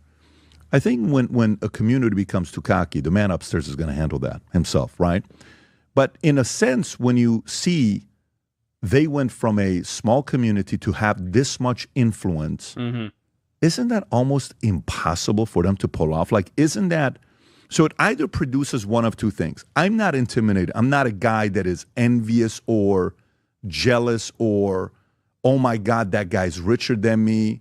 That guy's this guy's... I'm not. I want to see what they did and what worked for them. For example, to me, when I think about Jews, I think about Mormons, I think about Scientologists. I used to have an office where half the office was all Scientology, and I learned all these phrases, assist, or, I went to their church and so Dianetics and L. Ron Hubbard and what he would say when you get a headache, you do this and all these weird extras. I'm like, oh, interesting. How much money? We give $200,000. Why'd you give that? But let me tell you, those guys that were in, they had each other's back. It was a fraternity that you wish family members were like this, right? I think Scientologists have it maybe more than Jews. So I think Jews will bite each other a little bit, not as much. And then Mormons have each other's back. Of course, there's a falling out as well where people come out and they'll talk about God makers or, what Gordon B. Hinckley. And I've read all of that stuff from over the years. Sinu? But what's wrong with them winning at the highest level? Well, Sinu meaning what? I agree with you. I mean, what he's trying to say about Scientology. It is remarkable, and it is actually ominous how much they've achieved. Here's the problem, though. America's an open society. The premise of this country is it's self-government, of, by, for the people. There's a egalitarian idea that we are all citizens, and our government is going to be comprised of the citizenry of America. That's deeply embedded in who we are and in our government and our whole system. And take me, for example. I'm Italian, Mexican, and Irish. The Italians were very much like this when they immigrated to America. They had in Chicago what they called the outfit, which was the mafia, and they looked out for each other. And when my grandfather died on my mom's side, I believe my grandmother got a loan from the outfit. And they would come by every month or whatever, and they'd bring a fruit basket, and they'd look after her, and they provided financially. Was it Spilatra's group? Do you know the history of it, or was it Tony? Yeah, but Italians are still European, and they're European based. They're very European, and they assimilate very quick, and they wanted to assimilate to American culture. So Italians are not even a good example. Italians are just simply people that wanted to come here. They wanted to be Americans, and they're proud Americans. I don't know who it was specifically. Okay, got it. But so, these are some of the stories I would hear growing up from my mom and my grandmother. So think about, at that time, how many people were against Italians? At that time, but how many... they are Europeans. They are Europeans. People forget that. And rightly so, people were against that because they have a stereotype. Even unto this day, that stereotype was correct. Let's not pretend that it was not correct. Even until this day, a lot of Italians are connected to a lot of the mafia families. Like, it is what it is, man. They were still right. A lot of Italians were connected with the mafia. True. But they assimilated because they were Europeans and they're still Europeans. People didn't like Italians in New York because, do you know Bank of America was first called Bank of Italy? Did you know that? No, I didn't. So can you pull up, Rob, was Bank of America first Bank of Italy? If I'm wrong, it is what it is. I think Bank of America was originally Bank of Italy, and everybody used to, yes, the Bank of America was originally founded in Bank of Italy in 1904 to an Italian-American in San Francisco, and the financial needs of Italian immigrants and other underserved people. The bank eventually merged with another institution to form Bank of America and changed its name to Bank of America, right? The tellers were Italians. You know, they would give small little loans, $10, $4, $5 to them. And some people were not supportive of that. They're like, what are Italian immigrants doing here? You guys are becoming too much power in New York. We're not happy about this. So there was some of that going on 100 years ago. And that's what I'm saying is that did exist. And then what happened eventually is that Italians assimilated. Exactly. There we go. They assimilate. There you go. Eventually, these groups, these ethnic advocacy groups were broken up, if you could call the outfit that, or the mob of New York, and then Italians assimilated. And when I grew up, I saw myself as American. I didn't see myself as Italian-American. I just saw myself as American. And I think that, you know, when you see Jewish people working together, I don't think there's anything wrong with that inherently. And I agree with you. It's like a superpower. It's actually admirable in some ways. They look out for each other. But if society becomes, American society in particular, a place where every group is ganging up, well, we're the whites, we're the blacks, we're the Jews, then I think what America is starts to come apart, and it turns into kind of like a bit of a politicized race war.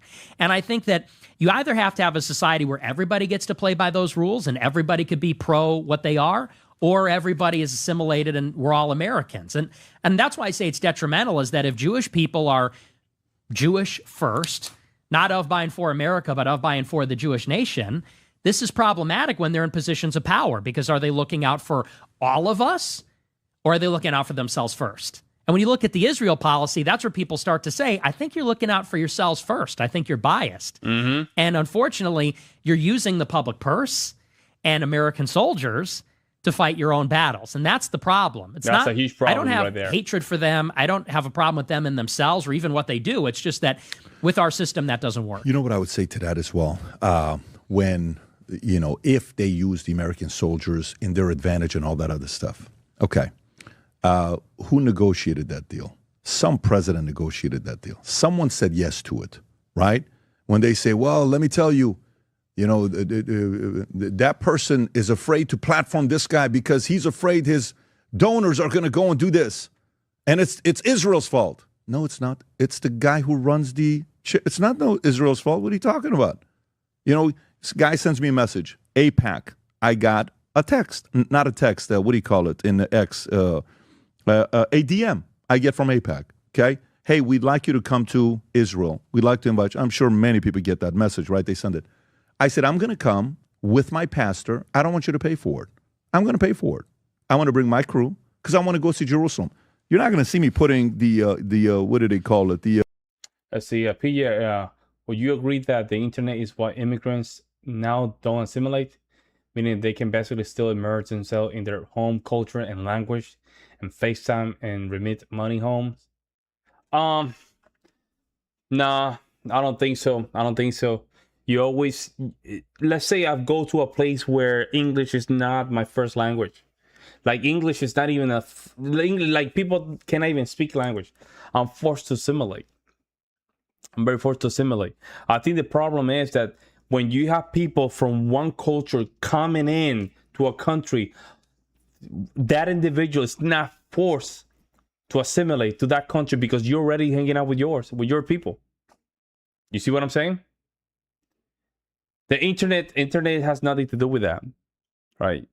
So what is going on is because mass migration is so much, so a lot of people are coming in to the point that people coming from that country don't need to assimilate anymore because they're just going from one area where there's a lot of those people to this new area. They're still from that old country. I think maybe it's both. It could be, but I don't think that's a problem. Remember, if, like, for example, here in Wisconsin, why in the hell do we have signs in Spanish? Think about that. Why do we have signs in Spanish? Why every time that I go to a government building, there's signs in Spanish, and I speak Spanish? You see what I'm saying? I speak Spanish, and I don't want to see Spanish in these buildings. None of it. I don't want to see Spanish. I want to see English. Right? And only English. And all the government documents, all the government pages, all the government buildings, I only want to see English. But you putting Spanish in everywhere, or different languages, what you're doing is avoiding the process of assimilation. Yeah. Internet is just a tool, right? Internet is just a tool. But currently, yeah, I want English. I want English in all my buildings. I want English in all my local buildings. I want English in all my federal buildings. I want English in all my state buildings. I want English even in my movies. Everything in English. But when you have Spanish underneath of it, you're avoiding the process of assimilation. No reason to assimilate. No reason to learn the English language. You come illegally, we just give you all the help. No, there's no duty to become an American. Hopefully that answers your question. I'm not going to put that on. But guess what? I respect the culture, and I want to go to Gaza, and I would ask for some idea of protection that if we can go to Gaza, show it to her. I want to see this stuff. I want to go. I thought Wisconsin, you will say, like, I think there were a lot of them there, at least in Green Bay, maybe not Milwaukee. Yeah, there were a lot of illegals over here too in Appleton. Yep. There was a lot of illegals, man. You don't see them anymore, because of ICE. And I called a couple illegals myself. Yeah, I said it. I called a couple of them myself. Yeah, I called them. And right now, you don't see them a lot. You don't see them a lot. They used to, pre-Trump becoming in office, man. They were coming so many, and it was kind of scary. It was very scary. Post 2020 election, that's when you start seeing them less and less and less, to the point that you don't see them anymore. And a lot of H1B visas in Walmart. So if you see a lot of these people just working, it's in construction. There was a lot of them in construction. You don't see them anymore. Roofers, you don't see them anymore. Sometimes I see some companies still hiring them. I call ICE. Because that's my duty Trump can do so much, but if I don't do my duty as a citizen, I'm equally as bad as those that are doing it wrong.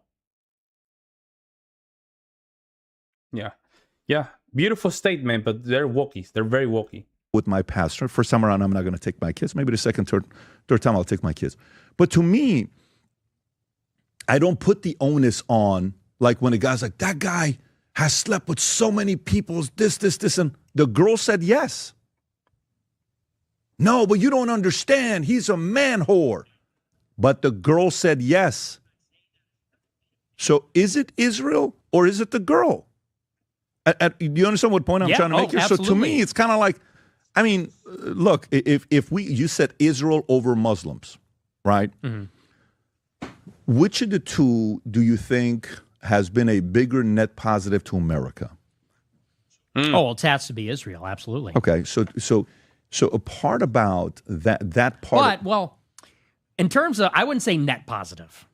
I would say in terms of raw, maybe like gross positive, because they've had a lot of contributions culturally, and even in terms of art, literature, music. Yeah, a lot of they contribute to a lot of that. Also scientifically. But it's difficult to say on that because I also think that there's quite a bit of a detriment. I think that the melting pot comes from the Jewish community. What do you mean by that? The idea of the melting pot, that comes from a Jewish playwright. Because Jewish people come to America, and like all immigrants, they say, well, we want America to be more welcoming. So they start to spin up these ideas that, well, America was never this country of white Christians. It's always been a melting pot for all immigrants. They want the country. And that, you know what's crazy? That was such a millennial talking point. I remember in college they used to talk about. They used to say that a lot. The melting pot. Yeah, America's the best country. We are the melting pot of the world. And I always found it so outrageous. So outrageous. Be more open because that makes it more comfortable for them. It makes it more tolerant for them. But this has also made us more open and tolerant for Muslims, for example.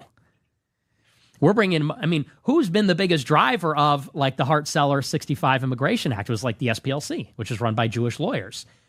And so they're major drivers of mass migration. They're also major drivers of the pro-Israel politics, like the Iraq War. It was many Jewish journalists and pundits and advocates. Sure. So a point being is like when you calculate on net, and I agree with you, like I think there are a lot of people that are critical of Israel that are reluctant to acknowledge the good the Jews do. And I think the Jews they're brilliant. Many of them are brilliant. So very smart people. When I'm saying net positive, I'm talking jobs, economy. How often you hear about crime, what they do. Like if you have a choice between living in a city in Minnesota, Dearborn, and living in, I don't know what's the biggest city. What's the city that Boca Raton, let's just say, right? If you have a choice between raising your family between Dearborn and Boca Raton, where do you choose? Boca Raton, okay, of course. So the point is like they go to a place. And by the way, to me, if that was Muslims, guess what? I would say Muslims. But statistically, wherever they live, it's safer. Things are nice. Yeah, man. I remember even when I was doing my bachelor degree and I was doing my master's degree in music performance, classical piano. And this melting pot concept was always just thrown in my face, man. I hated it. We are a mixed salad more than a melting pot. We were together, but many don't assimilate. But they don't assimilate at all, man. They don't assimilate. You still have. Do you think these people from Somalia, they're gonna assimilate to the American culture? They know they're not gonna do it. You think that a lot of these people, these Muslims, they're gonna come here, they're gonna assimilate? They're not gonna assimilate, guys. They're not gonna assimilate. I'm from remigration, by the way. Illegal migration, we have to keep them out of the country, but we have to remigrate a lot of people. We have to remigrate at least 80% of the people that came in the last, I would say, 40 years. I'm sorry. That's my position currently. Remigration. Remigration is something that has to be done to make sure we can just keep this country alive, man. Otherwise, it's going to keep deteriorating our infrastructure. You know, I have a different channel where I react to a lot of countries. I happen to react to China. Guys, China is so ahead of the game when it comes down to infrastructure. And Dubai, that is insane. We're focusing here in migration and they don't have to focus on that. They can focus on just creating, moving forward, because they have what we used to have in the 70s with NASA and a lot of these times that America was on the top of the world.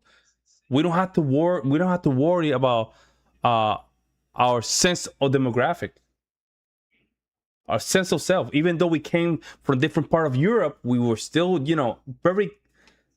understood our culture. Now you're bringing all this migration. It's a problem because now they don't want to assimilate.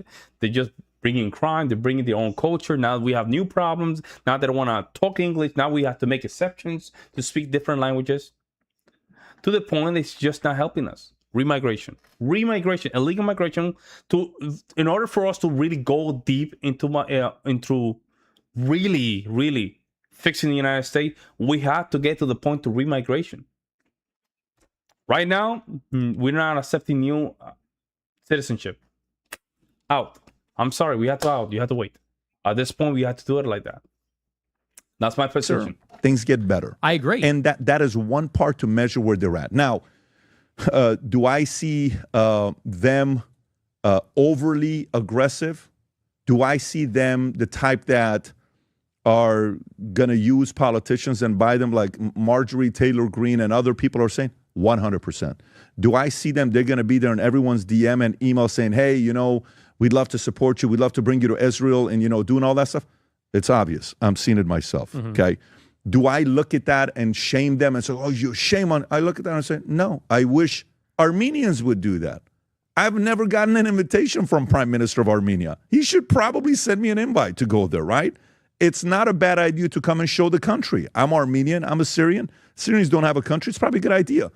You don't see that. You wish others would do that. So for me, as much as when I go into that, by the way, I'll give you one other side that, Israel's going to be like, yeah. This other side to me is I actually do believe they leverage Mossad to get intel. I actually do believe they use blackmail. I actually do believe they do that. So, there's nothing going on with Epstein. No. Michael Wolff did a podcast with him 2 months ago. And when he was at Epstein's house, the 100 hours of recording that he has with him, I said, how many times was Ehud Barak there? Am I saying his name correctly? Or Barak? Ehud Barak. He said he was there many times. He saw Bill Gates there many times. Why would the former prime minister visit the guy 30-something times? Just because the conversation is great? That's a little bit suspect, right? So to me, I'll go there, but I'll go the other end. So what I'm trying to do, like if you're wondering what my role is here, okay? My role is I want to continue talking to you. I want us to do many of these together as we go through whatever journey we go through next 5, 10, 15, 20 years. And I'd like you to be around 60 years from now to see whatever you want to do. And let's see what your ideas are going to land and what they're going to go through. I'm sure as we all age, some of them get better, some of them get sharper. Maybe this used to be a number 1 to us at 26. Maybe it's going to be number 6 when we're 46. Maybe this used to be number 11 when we're 26. Now it's number 2 when we're 52. Who knows? Life changes. You evolve, right? You're just watching Trump in the last 10 years change. He's not the same. Just the way he does his speaking. I was watching him speak yesterday, and the way he's doing press conference. A very different guy on where he's at. Trump is more direct when it comes down. He's like cutting. He's more direct with his message, but very, very calm. Direct and calm. And it's not like he's tired and he's not working. You said him and Charlie Kirk, the Protestant, workers thing that they have. It's not that. I just see his going through it himself. Got you. I would like people on both sides to not be like, oh my God, he just had Nick Fuentes on. That's it. No, you don't control me. I want to talk to you. Oh my God, he brought Cuomo and he did this. Dude, Cuomo, we orchestrated a conversation with him and Dave Smith. It was great. And we had Chris Cuomo and Candace speak. It was great. They gave their arguments. And Chris said some things about, people don't need IDs to vote. I don't agree with that. But guess what? At least we had the conversation, right? I'll sit with Wiener. I'll sit with you. I'll sit with, let me tell you, I got a lot of death threats after having BB on. And I had 3 outcomes with BB, right? To me, it was very simple what I wanted to get. I wish I had 2 hours with the guy, but it was a short time. But I guess maybe the final thing that I want to get before we wrap up is, do you mind in a 3 to 5 minute part, finish up that part on when we were going through with you and Cassie and Media Matters and Leadership Institute and Reagan Battalion and the video that we were talking about? Do you mind going past that a little bit? Yeah. And maybe let's finish that story and then we'll wrap up the podcast. Sure. So, then I went to Charlottesville. And just for context, I wasn't at the Tiki Torch event. I got there actually the next day. And by the time I got to the actual thing, they had already shut it down. So I got blamed for being there, even though technically I wasn't even really there. But so I went there. Because of that, I got fired from RSBN. They let me go after that. That's when I started doing my show independently. And, kind of the rest was history. But I started doing it independently. And I guess the next big saga was my interaction with Charlie Kirk, which is where my followers were going to his events. This was in autumn 2019. And they were asking him, why are you Israel first? And why do you support mass legal migration? And why are you so tolerant towards some of the LGBT? Yeah, but then at the end, Charlie Kirk came to the light and he was not even in favor of legal migration. LGBT stuff. He was very pro-gay at that time. He was into a migration moratorium and remigration. And other things. And that was really where I put myself on the map which was with the Groyper War, where we were kind of challenging and pushing back on him. And ever since then, I guess I've been the kind of underground counterweight to these more establishment GOP people. And it's sort of interesting over the years how this has evolved, my relationship with Trump, with Charlie Kirk. These are kind of the standard bearers of conservatism in this day and age. And I guess I'm just the story of the congenital, like the archetypal young white male of the Trump era. The young white male, extremely online, very political, disaffected, disillusioned, that has just kind of been following all these things to their reasonable conclusion. And it's interesting how that's changed over 10 years. I mean, it's been such a long time I've done it, but yeah, that was sort of kind of the next part in that saga. But as you know, it's a very long story. So yes, it is, and I see a bunch of stuff going on with you guys. You know, all the names, everybody going back. I've watched the clips. We react to some of them here on the podcast. If you see us when we react to it, then you're always making noise. So you're we have to react to. So your sense of humor is, let me tell you.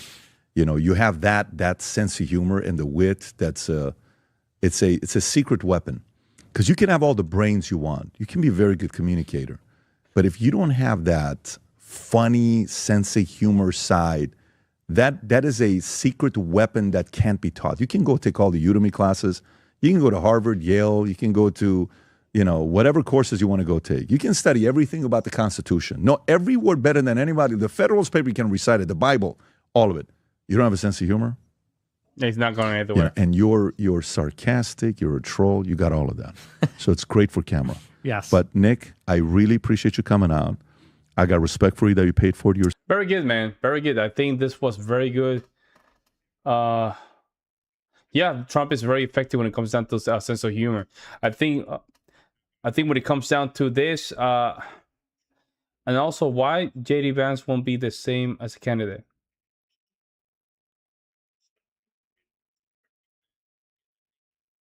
That's why Trump is effective sense of humor, and also why JD Vance won't be the same as the candidate. Okay, meaning like you don't think he's gonna be the same candidates. With JD Vance, this is my position when it comes down to JD Vance. He needs to learn his position, like Trump did even in his last third term. He needs to earn his position in the Republican nominee. People have to understand that this is a long-term vision that we have to just really recover our country. Less charisma, 100%. He need to. Sometimes he had that smile. That is one thing that I really don't like about politicians is that constant smile, the smirk, like the constant smirk. He need to fix that, man. When it's time to business, stop laughing, man. The business. There's a lot of things about him that I'm like, oh. But he needs to work on that. He needs to be more firm. He needs to just leave that Ronald Reagan kind of attitude. He needs to be more firm, understand the vision, understand the country, understand the feeling. He needs to understand this, because currently the United States is in a position that this thing can blow up. This thing can blow up. And we cannot just allow this thing to continue, meaning the migration problem. If we're going to reinstitute migration, it has to be through all Europeans. I'm sorry, because the system that we currently have, guys, is a European system base. And we already saw what happened in Zimbabwe. We already saw what happened in South Africa. We already know. A lot of these folks don't even understand it. Yep, that's correct. I think at some point, we have to come with the realization that we have to do what's best for our future. We have to just leave these moral false equivalences. All VPs need to take a backseat and not upset the president. True. However, when he's right there in the spotlight, he needs to shine. When the vice president is right there in the spotlight, he needs to shine. He has to show us if something happened to the president, we know what type of guy we're dealing with. I'm thinking maybe Vance Rubio take it could work. I don't trust Rubio. Don't trust Rubio. Do not trust Rubio. You might have to just find somebody else that is willing to just say, you know what, I'm okay with Trump agenda. I will go a little further. Let's just, and it's too early to talk about that, to be honest. I think we need to just focus on 2026. We need to focus on local politics. From Illinois, we need to fix Illinois. I think we need to focus more as well in local politics. Yeah, and then we had to really, we had to just. I think we had to really talk about the demographics. Well, not sure who else.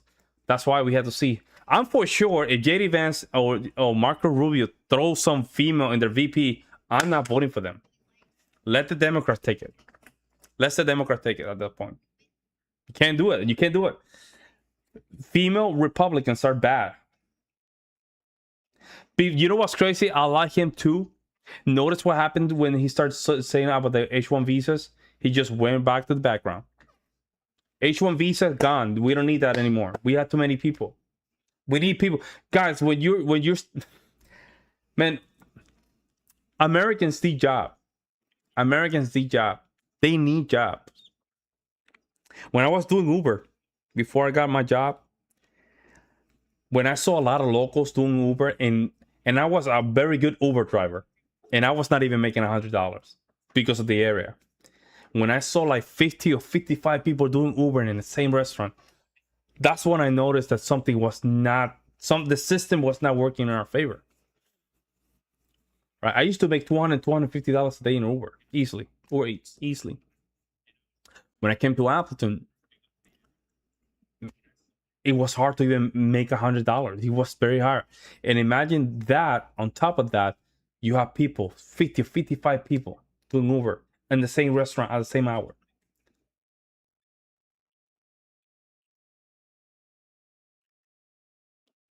Yep. Yeah, hey, probably no more DEI, especially for the highest power in the land. No more DEI, and we have to make sure that the Christian faith have to be established. I'm sorry, statewide, not federally, but state by state. We need to make sure there are even if you're atheist, you have to understand that Western society came for these ideas. We need to establish that the Bible is the principal religion in some of these states. We have to, guys. You have to assimilate. You will see a lot of the immigration problems are going to be fixed if you put some of these regulations into place. Make sure that we're a Christian nation. You have to understand this. And also for voting, make sure the voting is more restricted.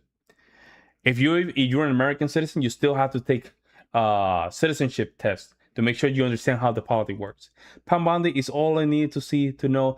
Even MAGA, it doesn't work. It doesn't work. She just got there because she's a blondie girl that was the attorney general, I think, from the state of Florida. That's it. She's basically the fake talk tough stuff that doesn't work. And then she would like to just go to Fox News to just say how tough I am. No, we don't want to hear that. We don't want to hear that. And Trump understands this. But what people don't understand about Trump is all about timing.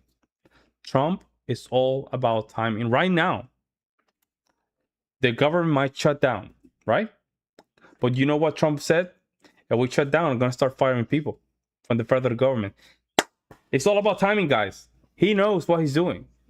He has been Jefferson used to hold church service on the Capitol. Yes, that's what we need to go back to that. We need to go back to that. Make it hard for those people that come from different religion. They just basically, hey, I understand that you come from your little whatever, but this is a Christian nation. This is how we do it. But that way, they don't come here. They don't feel, because you have one, which is assimilation, or second, you don't like it, you just go back to your country. Think about it. A lot of Westerners, they go to a lot of these countries. They don't like it. They just go back to their home country. They don't stay. But you don't think they can do the same thing? Yeah, they can do the same thing.